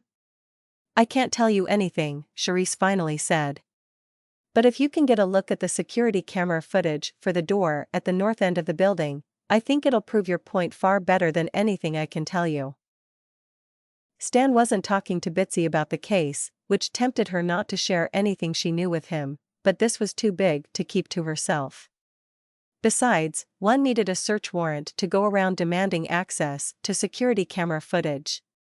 Bitsie tackled Stan on the subject of eliminating James as a suspect when she met him and Liz for supper at Bub's Diner. "I have a juicy bit of information regarding the poisoned cupcake," she said as she bit into her sandwich. "Do you?" Stan asked nonchalantly. Bitsie finished chewing and took another bite, stringing him along. "You going to tell me what it is?" Stan asked. "Haven't decided." "Okay," said Stan and returned his full attention to his plate of honey-smoked ribs. He really wasn't going to press her on the subject, Bitsie decided. Sometimes, her brother was a real spoilsport. "I'll tell you," said Bitsie. "But you have to promise me that you'll tell me if I'm right or not." "Without knowing what it is," said Stan, "I don't see how I can make a promise like that." Bitsie sighed deeply. "All right, I'll make it easy on your scruples then." Stan looked amused, but still refused to press her to reveal her information. "I'm assuming that you've looked at the security camera footage from the entrances to Shady Grove on the evening that Malcolm got poisoned." Stan shifted uncomfortably in his seat. He hadn't looked at the footage yet. Bitsie barely suppressed a smile. "Okay, I guess I'd better not assume one way or the other," she said, "but I think you'll find that if you check the camera from the north entrance, starting about an hour before Malcolm collapsed, you'll find that you can eliminate one of your suspects from the running." "Do you think so?" said Stan. "I know so." You're very confident. If you're so sure, why do you need me to tell you you're right? I'd just like to hear the words said out loud, said Bitsie, and took another enormous bite of sandwich. You know I saw Nick the other evening, said Liz, abruptly changing the subject. Oh? Bitsie didn't know why Liz seeing Nick out in the evening counted as news, but maybe there was more to it. There was. I don't know how to make this sound any better than it is, Liz continued. I'm not too happy about it myself. Bitsie didn't understand, but she didn't want to give the wrong impression by seeming overeager about anything relating to Nick, so she just quietly chewed her sandwich and waited for Liz to go on. I think Nick might be getting back together with his ex-wife, said Liz. No way. Stan stopped chewing and dropped his half-finished rib back onto his plate. He can't be. Not after what she put him through. I was surprised, too, said Liz. But I was at the Fayetteville Mall on Friday evening, and I saw them standing in line to get movie tickets. Maybe they were just hanging out together, Stan suggested. You know, doing the let's be friends after all thing. They were holding hands, said Liz. Bitsie's heart dropped into her stomach. She wished she could unhear what she had just heard. It was ridiculous for her to expect Nick to stay single forever. She had no right to be disappointed to hear that he was dating someone else, not even if that someone was his ex-wife. She finished her sandwich, one interminable bite after another, none of which tasted nearly as delicious as they had a few minutes previously. She waited to get home before she let the tears fall.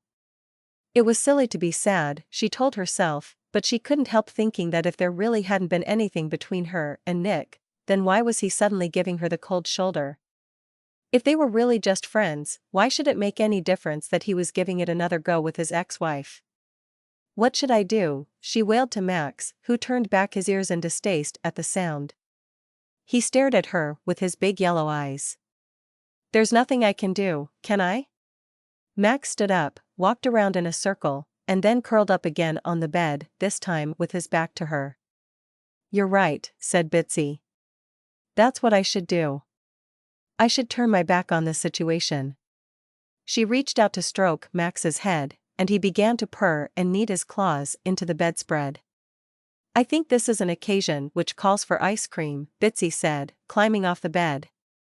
Max followed her into the kitchen and sat down expectantly in front of his bowl. Bitsie dished out 3 large scoops of vanilla ice cream into a dish and set it down on the counter while she poured a generous serving of svelte kitty cat food into Max's bowl. She picked up the dish of ice cream, but she didn't start eating just yet. This is a situation that calls for drastic measures. You know what drastic measures are, don't you, Max? Max didn't even look up, he was too busy inhaling his svelte kitty cat food. Drastic measures call for chocolate sauce, Bitsie said. She went to the fridge, pulled out a jar of chocolate sauce, and spooned a generous dollop over the top. Then she sat right down on the kitchen floor beside Max and ate the whole thing. Chapter 7. You were right, said Stan's voice on the other end of the line. Bitsie almost dropped the pastry bag of banana cream filling right onto the tray of half-filled cupcakes. She didn't have to ask Stan what she was right about. Anything else I should know? She asked. Nope, said Stan and hung up before she had a chance to ask any questions. Well, that settled it. James had an alibi. That left Bitsie with a very slim roster of suspects. She wasn't counting out Ruby just yet, but there wasn't much to suggest she was the one who had poisoned the cupcake. However, there was one person Bitsie was very curious about but had yet to question. That person was Miss Lavinia Fay, the woman at the center of the whole drama. It was definitely time to corner Miss Fay and see if she would talk. Bitsie didn't know if Nick had stopped taking treats to his grandfather since the unfortunate incident with the poisoned cherry chocolate cupcake, but she suspected that he had. Now, Bitsie decided, was an excellent time to resurrect the tradition. She finished up filling the last banana cream cupcake and moved on to frosting and sprinkles. When the cupcakes were complete, she selected a dozen and put them in a box. Nick would be arriving in a few minutes. It was really too early for her to be leaving, but Bitsie decided that she wasn't up to seeing Nick. Maybe tomorrow, she told herself, or maybe the day after that. Bitsie picked up the box of banana cream cupcakes and quietly slipped out the back door. She'd text Hector, who was out front restocking the cases, and tell him that she'd had to leave a little early. Nick and Hector would be fine on their own. Business had been a little slow lately, and Bitsie had a sinking feeling that it had something to do with the poisoning. Sure, people might not say they suspected her shop of selling tainted cupcakes, but until they knew the full story of who had poisoned that cupcake and why, it was only natural that they'd be less enthusiastic about buying from a bakery that had been involved in a near miss to murder. Bitsie had been visiting Shady Grove so often lately that the girls at reception knew her by name, and she knew theirs. "Going to see Roscoe?" asked Sue, the receptionist. Bitsie wasn't really, but the truth would just make her look nosy, so she nodded her head. "Malcolm's been asking after you. "Want you to come to see him next time you're in," said Sue. That was a surprise to Bitsie. She thought the old man couldn't stand her. "Sure," she said. "I'll stop by his room." Maybe he just wanted the threat letter she'd taken to make a copy of. It was safely nestled in her handbag. She'd stop by and see Malcolm, but first, she'd tackle Lavinia. As she walked through the common room, she kept her eyes peeled but didn't see Miss Fay. Bitsie knew Lavinia lived on the same hall as Roscoe, so she walked down the north wing corridor toward Roscoe's room, reading nameplates on doors as she went until she came to one that said, Lavinia Fay. The door was slightly ajar, and, as she knocked, she could see Miss Fay sitting next to the window in an armchair. "Oh, Nick's girlfriend," Miss Fay said as Bitsie entered the room. "Not even close." Bitsie didn't know what to say, so she settled on something halfway between brutal honesty and an outright lie. "Nick and I aren't really seeing much of each other at the moment." "I'm sorry to hear that," said Miss Fay. "I apologize, my dear, but I seem to have forgotten your name." Bitsie George." "Ah, Bitsie. That's not a name you hear every day." "It's a nickname. My real name is Beatrice. My brother Stan was already 6 years old when I was born, but he still had a hard time with Beatrice, so he gave up and called me Bitsie. It's stuck ever since." "I think it suits you," said Lavinia. There was a pause in the conversation. Lavinia motioned for Bitsie to sit down on the chair next to her. Lavinia gazed blankly out at the gray November sky for a few minutes while Bitsie stared around the room. "What a cute teddy bear," said Bitsie, pointing to a huge fluffy white bear with a big red bow around its neck and a heart embroidered on its chest. The bear was nestled into a corner next to Lavinia's television set. "It talks," said Lavinia. "The bear?" "Press on the heart." Bitsie pressed on the heart. "I love you very much," the bear said. Bitsie pressed the heart again. "I love you very much," it repeated.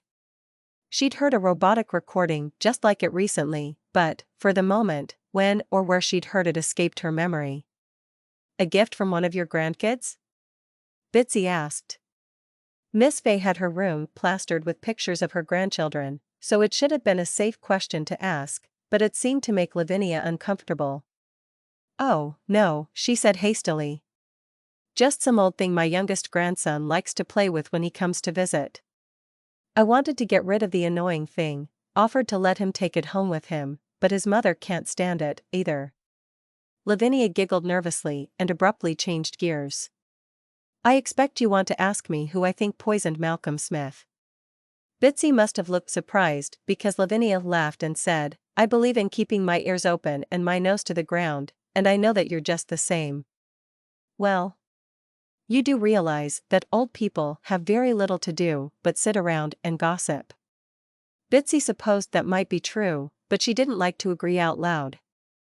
"I do have a sort of a theory," said Lavinia. "Who do you think did it?" "I don't know. I'm pretty sure that the person who poisoned Malcolm Smith is hiding in plain sight, and I don't think that you, or the police, or anyone else has a clue who it is." "But you do?" "I have some clues, yes." You don't think it's Roscoe, do you? Good heavens, no. I think the police might, but they're barking up the wrong tree. I thought for a while it might be James, the nurse, said Bitsie, but I found out quite recently that he was somewhere else the whole time. No, I'm sure it wasn't him. What about Ruby Shears? Lavinia Fay just laughed. Then who? Asked Bitsie. Who do you think poisoned that cupcake? Lavinia reached into the knitting bag at her feet and pulled out a packet of letters tied up with a piece of yarn. I think whoever poisoned Malcolm is the same person who wrote these letters. Lavinia extended the packet of letters to Bitsie. You want me to read these? Bitsie asked, taking the letters from Miss Fay's hand. You don't need to read many of them, Lavinia said. They're all pretty much the same. Bitsie began to read. They were love letters, sort of. Creepy love letters. There was lots of stuff about wanting to be together forever and meant for each other, and statements about how the writer didn't know how much longer he could stand by and see Miss Fay making eyes at other men. Each one was signed in exactly the same way, the man who loves you till death do us part. Till death do us part might be a romantic inclusion in marriage vows, but as a postscript to an anonymous love letter, it took on a sinister tone. You really have no idea who sent you these? No. I started getting them in early fall. Sometime in September, I think. I get one almost every morning. Someone shoves them under my door while I'm at breakfast. You haven't tried to catch him in the act? I stopped going to breakfast for a few days, and the letters stopped. Whoever's doing it must be checking the dining room to make sure I'm out before he shoves the notes under my door.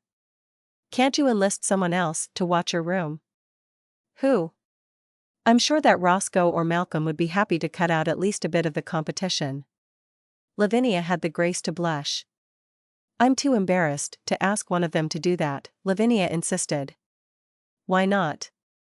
You don't seem to be pursuing a relationship with either of them. I just couldn't. Bitsie wanted to press her further on the subject of Roscoe and why Lavinia was still stringing him along, but now was not the time to stray from the subject. What about one of your girlfriends? Do you think a woman like me makes female friends easily? Bitsie supposed that the women of Shady Grove probably hadn't welcomed Lavinia with open arms. Miss Fay was intelligent, talented, still quite beautiful, and purportedly rich. She also had a calculating quality that women in general, even Bitsie herself, found off-putting. Just the fact that people routinely referred to her as Miss Fay was extremely telling. So, you want me to catch this letter writer? Bitsie asked. If it's happening during breakfast, don't see how I can. I work mornings for the next few weeks. With Annabelle gone, it was no time for Bitsie to be skulking around Shady Grove trying to catch an elderly stalker when she should be at the bakery. She wasn't nearly as fast as Annabelle, so she was no better than half a replacement, and she knew that sooner or later, the extra workload was going to start taking a toll on Hector. She didn't like to ask Liz to fill in for her too often, certainly not for the purposes of lying in wait for some geriatric would-be Lothario at the local retirement home. Oh, said Lavinia, looking genuinely disappointed. I was hoping that you might try catching him in the act. Bitsie looked back down at the letter in her hand. She looked at the spidery printing on the spiral-bound page. She reread a couple of paragraphs of the rambling and overblown prose and then reached into her purse and withdrew the threat letters she'd borrowed from Malcolm. She held them side by side. There was no doubt about it. Both letters had been written by the same person. They shared the same spidery printing, the same yellowed paper torn from a spiral notebook, the same weird word choices, and the same lack of coherence. The similarities were unmistakable. Lavinia might be wrong in her supposition that the letter writer was also the poisoner, but one thing was clear. The letter writer was not Ruby Shears. Ruby, out of anger at being rejected, might have penned a threat letter to Malcolm, but it made no sense that she would have preceded that act by posing as a man and writing creepy missives claiming to be madly in love with Miss Lavinia Fay. Can I take these home and bring them back in a few days? Bitsie asked. There might be a clue in those letters somewhere, something which would lead her to the writer of the notes and, possibly, the poisoner. Chapter 8. Before Bitsie left Shady Grove in possession of Lavinia's bundle of creepy love letters, she stopped by Roscoe's room. Lavinia hadn't specifically asked Bitsie not to talk about the love letters, but she thought it went without saying, and she certainly wasn't going to go around blabbing about the threatening note that Malcolm had received. Whoever had written those letters was definitely a resident at Shady Grove, Bitsie decided, and it would be a lot easier to catch them in the act of delivering another letter if they had no idea that anyone was trying to blow their cover. Bitsie wondered why Lavinia hadn't complained to the staff. Wasn't it their responsibility to protect their residents from being harassed by one another? And then there was Malcolm, who had shown no enthusiasm for reporting the threatening note he had received to the police. Perhaps, Bitsie decided, old people stuck together. They might fight amongst themselves like children, but they refused to snitch on each other. It was an interesting theory, but she wasn't sure it explained why Lavinia and Malcolm had chosen to confide in her instead of going to someone with actual authority to do something. Roscoe wasn't in his room. Bitsie found him in the common room, sitting at a table with Clarence Craik. They weren't speaking to each other. Roscoe was reading yesterday's newspaper, and Clarence was playing a game of checkers against himself. Perhaps Clarence had finally tired of chess and moved on to checkers. Bitsie sat down at the table. Roscoe was happy to see her, but Clarence barely acknowledged her and went on with his game. "I hear you are a mean chess player," said Bitsie, hoping to draw Clarence out. "I'm not bad," said Clarence. Bitsie wondered how a person got good at playing chess when the most skilled opponent they ever played was themselves. "I used to be part of a chess club in college," said Bitsie. Clarence didn't seem much interested in Bitsie's collegiate extracurricular activities. "Shall we play a game?" she suggested. "I haven't played against someone good in ages." "No, thanks," said Clarence. "Oh, come on," urged Roscoe. "Play one game with the girl. You'll never get any better if you don't play against real people." "Maybe I don't want to get better," said Clarence. He started picking up the checkers and putting them back in the box, even though he hadn't finished his game. "Maybe," he continued, "all I want is to be left alone." "Suit yourself," said Roscoe. "I'll have a game with you, Bitsie. I'm not so bad at chess myself." Roscoe rose from the table and started walking towards the shelves that held the games. Clarence watched him go with a look Bitsie could only read as fear. Why would Clarence be afraid of her and Roscoe having a game of chess? Roscoe had picked up the box containing the chess set and started walking back towards the table when Clarence flew into action. He strode towards Roscoe and ripped the box out of his hand. "That's my chess set," Clarence said, holding the box to his chest.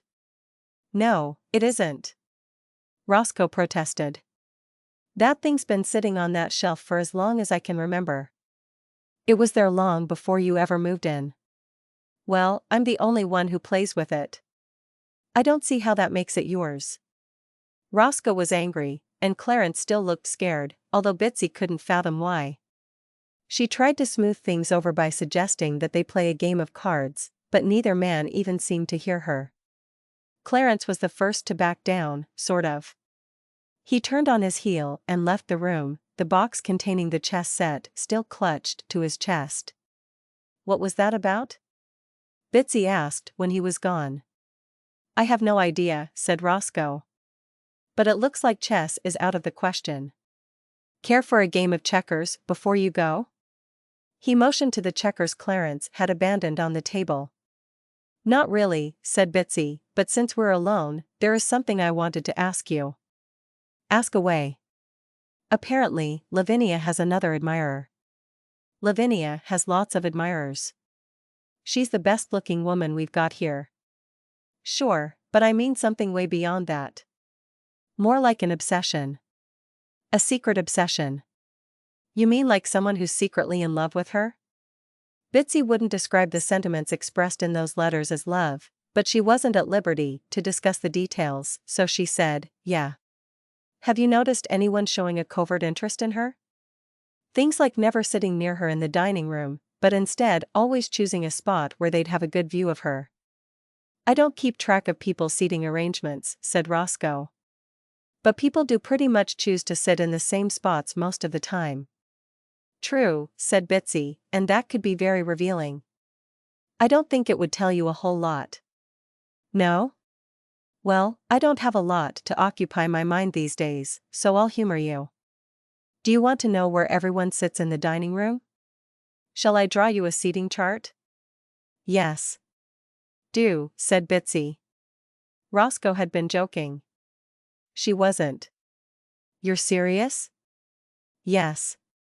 I'm also interested in who arrives at what time for breakfast and when they leave. You want me to sit in the dining room with a little notebook and write down when everyone arrives and leaves?" "Yes." "Why?" "I have my reasons." "Sounds tedious to me, but I guess I'll just trust you on this one. I know your heart's in the right place." Roscoe sighed. "Will you at least spring for a new notebook?" "Sure," said Bitsie as she rose from the table. "I'll bring one by tomorrow afternoon." "And some new pens?" "Sure. I like the retractable kind." "Sure. With blue ink?" "Whatever kind of pens you want." Roscoe grinned up at her. "I was wrong," he said. "I feel like a spy. This might be fun." Bitsie told Roscoe she was going, but she didn't leave the building. Instead, she headed for Clarence's room. Something was fishy about his reaction to Roscoe messing with the chess set, and she wanted to find out what it was. She knocked on Clarence's door, but there was no answer. From within, she could faintly hear a voice. Maybe Clarence had the television turned on low. She put her ear to the door, so she could hear better. "I love you very much," a robotic voice murmured on the other side of the door. "That's where I heard it," Bitsie thought to herself. She'd heard that robotic recorded "I love you very much" on endless repeat once when she'd been walking past Clarence's door to visit Malcolm in his room. Now that she thought about it, she remembered another time catching a glimpse into Clarence's room and seeing a big white teddy bear sitting on his bed. She hadn't gotten a really good look at the bear, but it could easily be a twin to the one Lavinia had. Was it just an odd coincidence? Bitsie withdrew her ear from the door and knocked again, more loudly this time.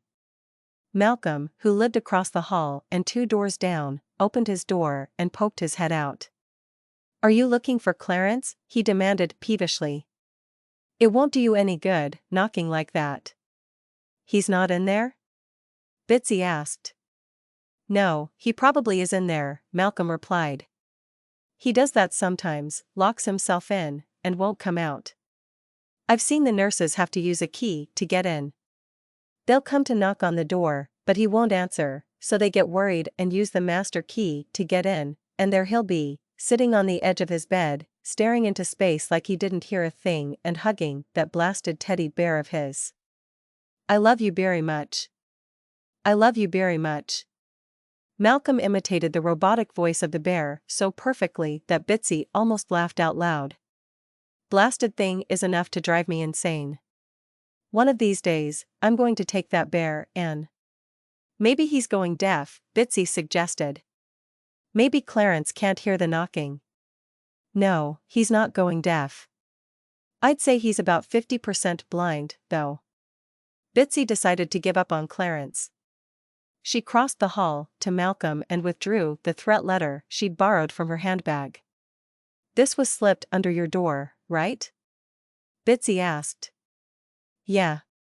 When do you think it was delivered?"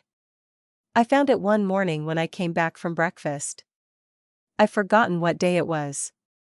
Bitsie texted Nick before she pulled out of the parking lot at Shady Grove. She might not be ready to face him, but she still should be a responsible boss and make sure things were going smoothly back at the bakery. Nick texted back that everything was fine. It had been a slow afternoon, so she didn't need to come back in. He'd be fine closing on his own. Bitsie sighed. If business didn't pick up soon, she'd end up in the red for the month of November.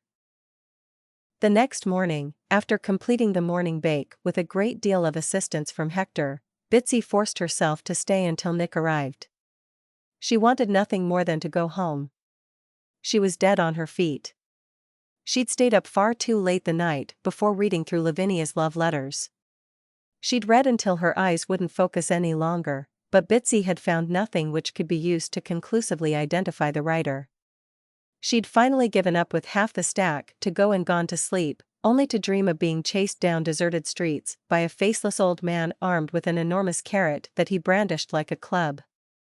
In her dream, her pursuer kept yelling, "Till death do us part," over and over until he finally collapsed in an alley and turned into a giant bunny.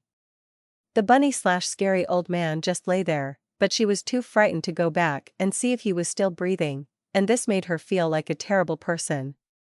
It was a horrible dream, and she was relieved when her alarm went off at 2 a.m. That day, Bitsie forced herself to remain the entire morning shift. 10 minutes before Nick was scheduled to arrive, she locked herself in the bathroom and practiced smiling brightly into the mirror. She must look happy, she told herself. She must not betray her emotions. It would be too humiliating if Nick even suspected that she'd been developing more than friendly feelings for him. Just in case the fake smile wasn't enough, she applied lipstick and gave her blonde curly mop of hair a fluff with a brush. Bitsie examined her reflection in the mirror.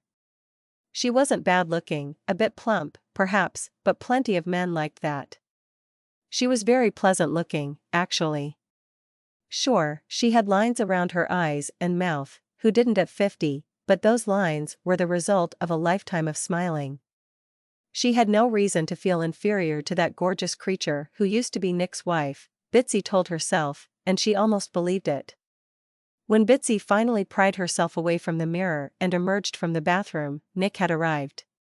He was unlocking the register as she entered the display area. "Hi," she said. "You have a good weekend?" asked Nick without looking at her. It was Thursday, the weekend was long past. "My weekend was fine." Nick seemed to be having trouble getting the register open. "Something wrong with the register?" Bitsie asked. "Did the key get bent?" No, Nick trailed off as he finally managed to get the register open. I got to get something from my car." He hurried out to the street through the front door, banging into the door frame as he went. Normally, Bitsie would have laughed, but today she wasn't feeling amused. It was very unlike Nick to be clumsy. What was wrong with him? She waited another 5 minutes for Nick to return, and when he did, he seemed much more composed. "You need anything before I head out?" she asked him. Normally, he would have chatted a bit, inquired about her plans for the afternoon, or told some corny joke, but not today. Nick just said no, he didn't need anything, and wished her a pleasant evening. Bitsie stopped at the convenience store down the street and bought a little red notebook and a package of blue retractable ink pens for Roscoe. Then she headed for Shady Grove. Normally, Bitsie parked in front of the facility, but today she drove around back to the service entrance where the dumpster was. She hoped no one would catch her at it, but she intended to do a little dumpster diving.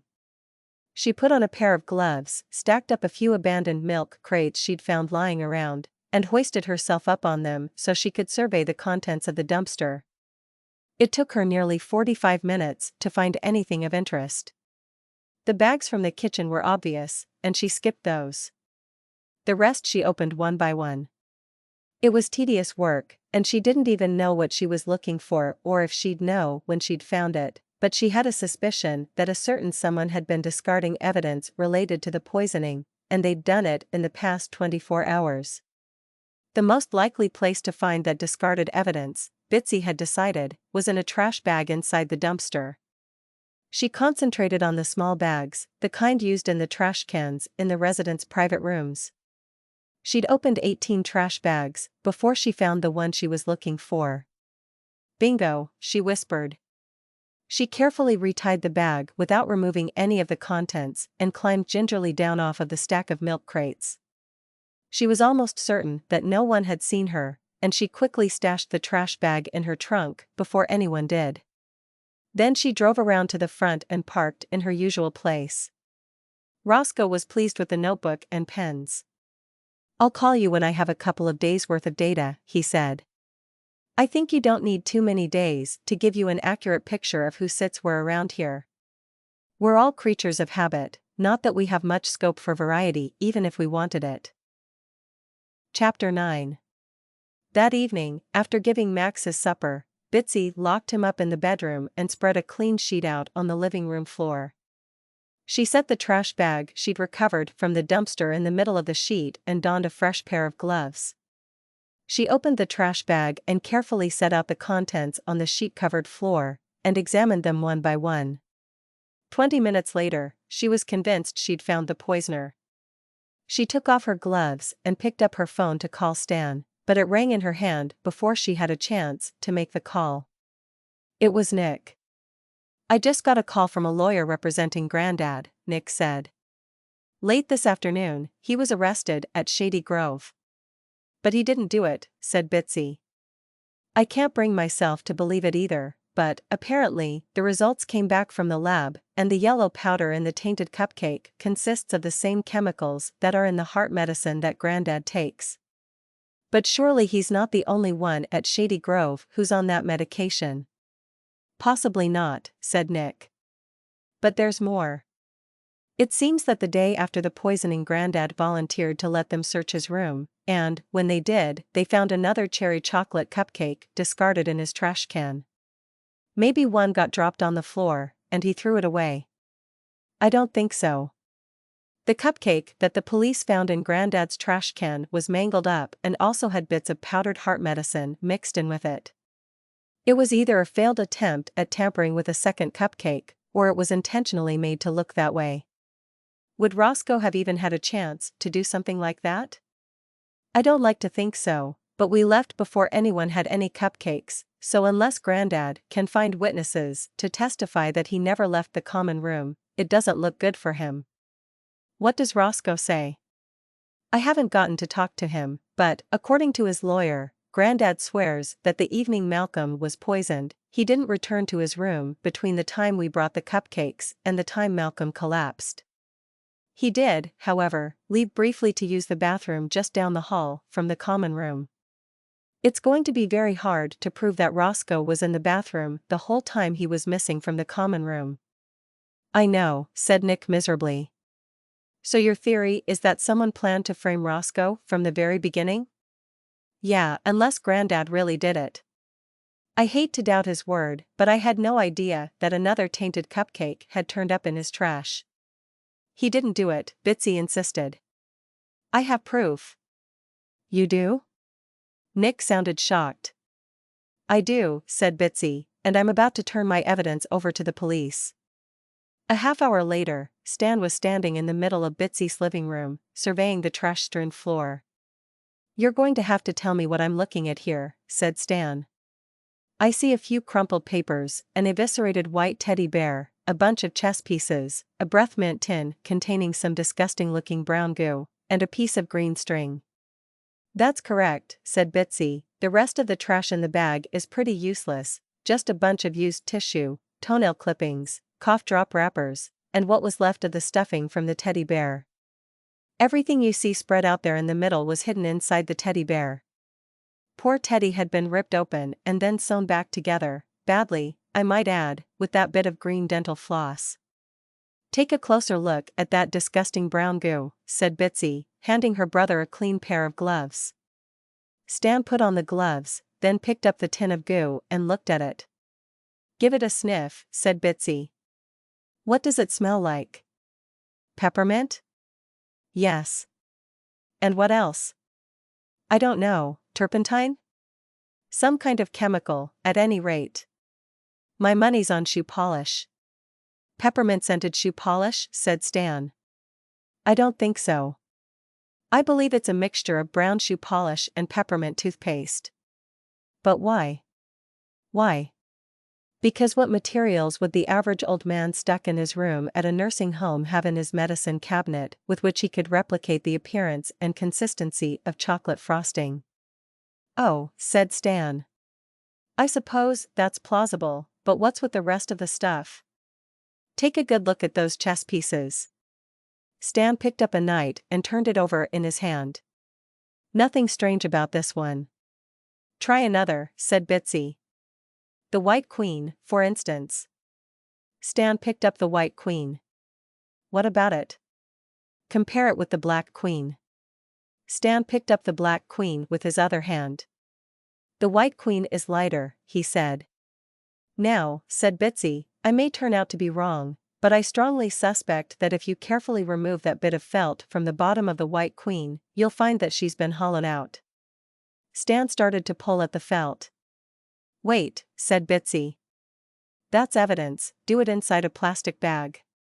After Bitsie brought him a plastic zipper bag, Stan carefully peeled back the felt from the bottom of the white queen.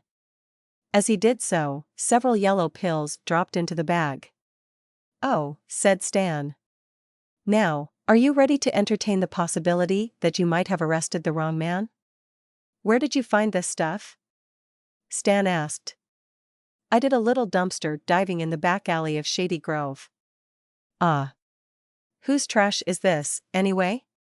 It belongs to Clarence Craik. But how did you know to go through his trash? Well, I've been almost certain Clarence was the poisoner ever since I realized that he and Miss Lavinia Fay each have half of a set of his and hers teddy bears. Really? Is there such a thing as his and hers teddy bears? You betcha. See that poor disemboweled bear. He has a bow tie. Yeah? If you walk into Miss Fay's room tomorrow morning, I think you'll discover that she has a nearly identical girl bear with a ribbon around its neck. So, Miss Fay and Clarence Craik are an item? Used to be, Bitsie said. They were carrying on a quiet affair up until a few months ago. My theory is that Clarence was becoming increasingly unhinged, so Lavinia broke up with him. What makes you think Clarence Craik is unhinged? Besides trying to poison someone, I mean. Take a look at these, said Bitsie, picking up the stack of crumpled papers nestled against the head of the teddy bear. Stan examined the papers one by one and handed them back to her. It's just a bunch of random notes, phone numbers, times for television programs, clues for a crossword puzzle, maybe? Yes, there's nothing special about any of those papers until you compare them to these.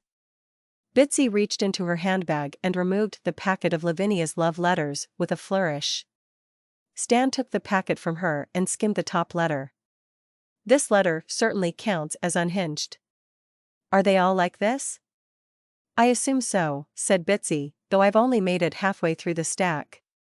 And you think Clarence Craik really wrote these? Yes. Compare them with those notes. Look at the handwriting and even the notebook paper. They're all written by the same person. Well, it's hard to pin an attempted murder on someone based on a bunch of weird love notes, even if they are addressed to a woman that the victim was also pursuing. No, said Bitsie, I suppose not, but what about this? She pulled the photocopy of the threat letter out of her handbag like a conjurer pulling a rabbit out of a hat. Stan took the copy and read it through. This guy is serious, he said at last. Yes, he is. And crazy. That, too. I wonder if he'll confess? Stan said, more to himself than to Bitsie. Hard to say, but the evidence is pretty damning. It's definitely his handwriting on those letters. It won't be hard to find lots of people who can confirm that it used to be his teddy bear. He was clearly trying to dump everything related to the poisoning at once. Those random notes scrawled on bits of paper were just some things he thoughtlessly dumped in the trash with the rest. Stan nodded. Clarence was well known to be the only one who ever used that chess set, Bitsie continued, and I'm confident that a search of his medicine cabinet will turn up a bottle of brown shoe polish and a tube of peppermint-flavored toothpaste. I guess we should have applied the sniff test to the tainted cupcake while it was still fresh, said Stan. Now, it'll have to go back to the lab to confirm that the components of the frosting match the contents of Mr. Craik's medicine cabinet. What do you think happened to the rest of poor Teddy's stuffing? Flushed down the toilet? Probably. Roscoe was quietly released the same evening, but, on the advice of Stan, he didn't go back to Shady Grove. He went home with Nick instead. In the morning, Stan explained they'd get a warrant to search Clarence's room. In the meantime, it wouldn't do to tip Clarence off that the police had figured out they'd got the wrong man. Bitsie wondered if Miss Fay would fess up to her former relationship with Clarence Craik. It seemed a bit far-fetched to Bitsie that Lavinia wouldn't have realized that all those creepy love letters weren't from Clarence, but Bitsie supposed it was possible that a furtive relationship between two seniors in assisted living might not have included written correspondence or even a glance at the other's handwriting. Besides the bears, what led you to the conclusion that Clarence Craik and Miss Fay had been involved with each other? Stan had asked Bitsie the previous evening. It was a hard question to answer. It had started with Ruby's claim that Lavinia had been carrying on a romance with a mystery man. Then Bitsie had figured out that the writer of the threat note and the love letters was one and the same person. The final piece of the puzzle had been the bears. Bitsie couldn't help wondering whose idea those matching teddy bears had been and where they'd gotten them from. Even though she was convinced that Clarence Craik had poisoned Malcolm's cupcake, she still wasn't entirely sure how he'd pulled it off. Bitsie knew the medication that Roscoe took was also used to prevent complications related to diabetes. Clarence Craik was diabetic. There was a strong possibility that Clarence was on the same medication, only at a lower dosage. Bitsie was betting that by the time the investigation was complete, it would become apparent that Clarence Craik had been stealing Roscoe's higher dosage pills and replacing them with his own half-strength ones. Bitsie pulled up the pictures of the 2 dosages of losartan pills that she'd saved to her computer. Her memory had served her correctly. The 100 mg tablets and the 50 mg tablets looked exactly the same. Clarence must have been stealing them when he stopped by Roscoe's room every morning. Probably, he didn't steal one every day but switched out as many as he could from Roscoe's weekly pill organizer whenever an opportunity presented itself. And Clarence would have had another reason to visit Roscoe's room every morning. Since Roscoe and Lavinia lived on the same hall, Clarence's visits to Roscoe's room would have given him cover to slip his odious love notes under Lavinia's door. 2 birds with 1 stone, how very clever. The old coot might be crazy, but underneath his mad exterior beat a surprisingly devious heart. Bitsie was sure that the search of Clarence's room the next morning would turn up all the evidence needed to arrest and charge him, but Bitsie was still curious about something. She was so curious that she couldn't resist calling Nick. "Could I talk to Roscoe?" she said when Nick answered. "I think he's asleep," said Nick. "We were watching TV and..." In the background, Bitsie could hear Roscoe's voice protesting that he was not asleep. "Just resting my eyes," Roscoe said cheerfully after Nick handed off the phone to his grandfather. "You didn't happen to have that little red notebook on you when you got arrested?" Bitsie asked. "As a matter of fact, I did. Keep it in my pocket all the time now. Not a lot of information in it, though. Just a diagram of the seating arrangements in the dining room and the times everyone came and went at mealtime for the past 2 days." "That's plenty," said Bitsie. "Would it be okay if I came over and took a look at it?" She really ought to be asking Nick that question. She wondered if Tracy was there. "Sure," said Roscoe. "Come on over." Bitsie had only been to Nick's house a couple of times. He lived in an old farmhouse he was fixing up. It was several miles out of town and not on the way to anywhere. When Bitsie and Nick got together, they usually met at the bakery or at her house. When Bitsie arrived at Nick's, she looked for a car with Nebraska plates parked in the gravel drive. She didn't see one, but it could be parked around back by the barn, so she told herself not to relax too much. It got dark early in November, and it wasn't like she could see much outside the beams of her headlights. She got out of the car and made her way up the steps. It was cold and starless, and Bitsie started wishing that she had just stayed at home. Nick answered the door when she knocked. He smiled at her and invited her in, seeming for the moment like his old self, but perhaps he was putting on a show for Roscoe. Bitsie found herself wondering if Roscoe even knew that Nick's ex-wife was back in town. Possibly, Nick was waiting to spring the news on his grandfather until he was sure that his newly rekindled relationship with Tracy was going to last. "Here it is," said Roscoe, presenting Bitsie with the little red notebook. The living room was dimly lit by a flickering fire in the old brick fireplace and a small table lamp next to the recliner that Roscoe occupied. Bitsie took the notebook over to Nick's dining room table where the light was better and opened it up. There were 2 bits of information that she was interested in. The first was where Clarence sat at meal times, and the second was when Clarence, Malcolm, Lavinia, and Roscoe came and went from the dining room. The seating arrangements were just as Bitsie had predicted they'd be. Clarence sat where he had a direct line of sight to both Lavinia and the entrance to the dining room. The times that everyone went to breakfast were less enlightening. Clarence usually ate breakfast early, from 6:30 to 7 o'clock. Malcolm and Lavinia came in later, both arriving around 7 o'clock and staying until about 7:30. "What about you?" Bitsie asked Roscoe. "What about me? When do you eat breakfast?" "I go really early, usually when they start serving at 6 o'clock, and then I hang around for a while. Usually, till 7 o'clock or so." It all fit together. On the way to visit Roscoe each morning, Clarence was probably in the habit of stopping by Lavinia's room and slipping his daily love note under her door. The one threat letter to Malcolm would have been easy to deliver, too, because Malcolm arrived to eat just as Clarence was leaving. Neither Roscoe nor Nick had been told much when Roscoe was released other than that new evidence had been found pointing to another person as the poisoner.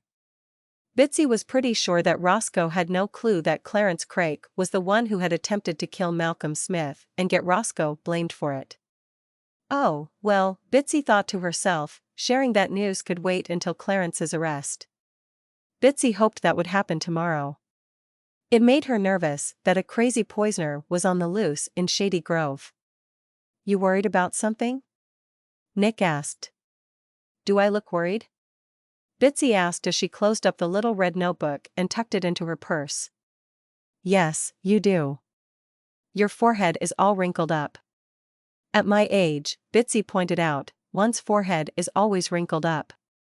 "You want something to eat before you go?" Nick asked. He looked genuinely worried about her. "No, I'm fine," Bitsie insisted. "I don't think you are," said Nick. "There's that thing with Annabelle and her no-good boyfriend, and you've been working so hard to find out who poisoned that cupcake, and I've been." He'd been hanging out with his ex-wife, and that had got to bother her. Bitsie was pretty sure that was what he couldn't bring himself to say out loud. She'd tried to hide it, but he must have figured out that she had a little crush on him. It was more than a little crush, to be honest. Nick was a terrific guy, terribly unsuitable for her, but terrific, nonetheless. Bitsie got up from her seat at the dining room table and started to put on the coat that she'd hung over the back of her chair.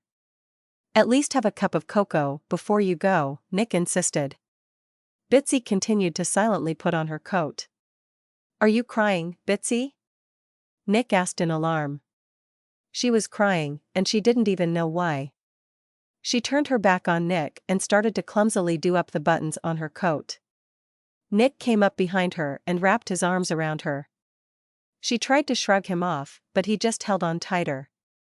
"Is this about Tracy?" Nick asked in a voice too low for Roscoe to hear. "No," said Bitsie. It was about Tracy, but she wasn't about to admit that to Nick. "You know we didn't actually end up getting back together, don't you? Whether you did or didn't get back together with your ex-wife is really none of my business, and, providing you're happy, I can't say I care much one way or the other," said Bitsie. She would have sounded more convincing if she hadn't had to stop and sniff several times during her statement. "Well, we didn't get back together," said Nick against her ear. "Tracy wanted us to give it another go, and we did go out a few times before she went back to Lincoln." "You really don't need to explain." "Oh, but I think I do." Nick still had his arms wrapped around her, and Bitsie was pretty sure Roscoe was watching them. She could feel that her face was burning, and it wasn't just that she was getting uncomfortably warm inside her coat. "How about you let go of me before your grandfather?" Gets the wrong idea? Yes. Abruptly, Nick let her go and came around to stand in front of her. You do realize why I was so quick to send Tracy back to Nebraska? Bitsie shrugged. I'm grateful to her, really, said Nick. You are? Why? I'm genuinely grateful that she made me see that I've finally fallen in love again with someone else. Bitsie just stared at him. He'd fallen in love? Who had Nick fallen in love with? She didn't want to know. That's nice, she said flatly. I'm very happy for you. You don't look very happy, said Nick. Of course, I'm happy for you, Bitsie insisted. You're my friend. Why wouldn't I be happy that you found love again? What about you? Nick asked. He looked far more amused than he ought to under the circumstances. What about me? Have you found love again, or are you still hung up on Robert? Of course not. Which is it? Nick asked. He was smiling broadly now, which hardly seemed appropriate for the situation. Is that no to having fallen in love or no to still being hung up on your ex-husband? I don't know, said Bitsie. Why do you keep asking me so many questions? It's not. She was terribly flustered. She was even more flustered when Nick leaned in and kissed her, right there in his dining room. Chapter 10. The search of Clarence Craik's room yielded just the evidence that Bitsie had hoped it would. Faced with the contents of the eviscerated teddy bear which Bitsie had recovered from the dumpster and the stack of written correspondence clearly establishing motive and intent, Clarence confessed and was charged with attempting to murder Malcolm Smith. He was released on bail, but Shady Grove refused to take him back while he awaited trial, so Clarence was shipped off to live with his niece and elderly sister in Little Rock until his court date. Bitsie hoped they had the foresight to lock up the medicine cabinet. After 2 weeks with her sister, Annabel returned to work. James was still awaiting trial, but Annabel was granted a restraining order and moved in with her cousin and her cousin's 250-pound former Navy SEAL husband, so Bitsie felt a little more at ease about her safety. Stan assured her that both Clarence and James's cases were slam dunks and that by spring, both would be safely behind bars or, in the case of Clarence, a secure facility. Stan predicted that Clarence's lawyer would plead insanity because of Clarence's steadily deteriorating mental capacity and that Clarence would likely end up in something looking a lot less like a prison and a lot more like a locked-down version of Shady Grove. Thanksgiving was approaching, and Bitsie hadn't decided whether to drive down to Dallas to spend it with her daughter, Emily, or to remain in Little Creek and celebrate the holiday with Stan and Liz. Then, suddenly, a week before Thanksgiving, both of her options fell through. Stan and Liz announced that they had booked a last-minute Caribbean cruise. They'd gotten the deal of a lifetime, they said, and they did not invite Bitsie to come along. Then, a day later, Emily called and said that she and her husband were both down with a terrible flu. She was postponing Thanksgiving dinner, Emily said, until she and Bradley were able to keep down solid food. Bitsie was disappointed. She'd been so busy lately that she hadn't had time to feel lonely, but now it felt like a dark cloud was washing over her. Well, Max, she said as she stood at her kitchen sink, dejectedly washing dishes. I guess it's just you and me for Thanksgiving. She had a sudden vision of herself shaping gravy-soaked svelte kitty cat food into the shape of a tiny turkey and digging into her own rations for one mashed potatoes and gravy. How pathetic would that be? She wondered what Nick was doing for Thanksgiving. Since he'd kissed her, he'd been keeping his distance. He must be waiting for her to make her move. He'd made himself perfectly clear. Nick liked her. He had come right out and said so. Actually, he'd gone one step further, he'd come right out and said he was in love with her. And what had she said back? Nothing. Absolutely nothing. No wonder he was keeping his distance. He must think she wasn't interested in pursuing a relationship. It was a reasonable assumption. She had only been divorced for a little less than 7 months, although she and Robert had been separated for quite a while before that. Was she ready to start a new relationship? She liked Nick a lot. No, she didn't just like Nick. What she felt for Nick was a lot more like love, but until he'd kissed her, she hadn't had a shred of hope that he loved her back. "You know what, Max?" Bitsie said. Max looked up at her from his rug in the sunniest corner of Bitsie's tiny kitchen. "I'll still make you a turkey out of svelte kitty cat food, but I'm not going to spend Thanksgiving alone." Nick picked up on the first ring. "Hello," he said, sounding nervous. "I'd like to go out on a date." "With you," Bitsie said foolishly, as if she'd call Nick up and inform him that she desired a date with someone else. "Oh. On Thanksgiving?" It's just Granddad and me. Mom is going to spend Thanksgiving with my stepdad's parents in Virginia. But, if you want to join us, that would be great. I thought maybe we'd find some restaurant that serves one of those turkey and gravy dinners." "I guess Thanksgiving's not really an appropriate first date," said Bitsie. "No," said Nick. "Wait, I didn't mean that. It's not a very usual first date, but then we aren't a very usual couple." "Couple? Were they a couple?" "I didn't mean couple in the usual sense," continued Nick, clearly thrown off balance. "I'm not trying to pressure you into a commitment or anything." "Well, I was the one who invited myself to a family holiday," said Bitsie, "so I suppose that was a bit presumptuous." "I wouldn't call that presumptuous, we're not the usual sort of couple." Bitsie finished his statement with a sigh before adding, "We can have dinner here. I'll make the turkey," and hanging up. "I'm the turkey." Bitsie said to Max, "I'm the biggest turkey in the history of Thanksgiving." Max, indignant that his peace had been shattered, left his rug in the corner and stalked off with his tail in the air, looking for a quiet spot to resume his nap. "Turkey. Turkey. Turkey," Bitsie repeated as she smacked herself on the forehead with the flat of her hand. Whoever said that dating got easier as a person got older had clearly not been speaking from experience. But her embarrassment quickly gave way to anticipation. She'd make her grandmother's cranberry orange relish. She'd make pumpkin pie with cardamom and walnut apple stuffing, and she walked into her living room. She'd keep up her tradition of decorating the Christmas tree right after Thanksgiving dinner. She frowned. Perhaps she wouldn't. Her living room was a little small to accommodate a Christmas tree. Perhaps, this year, she'd just have to settle for a sprig of mistletoe. The end.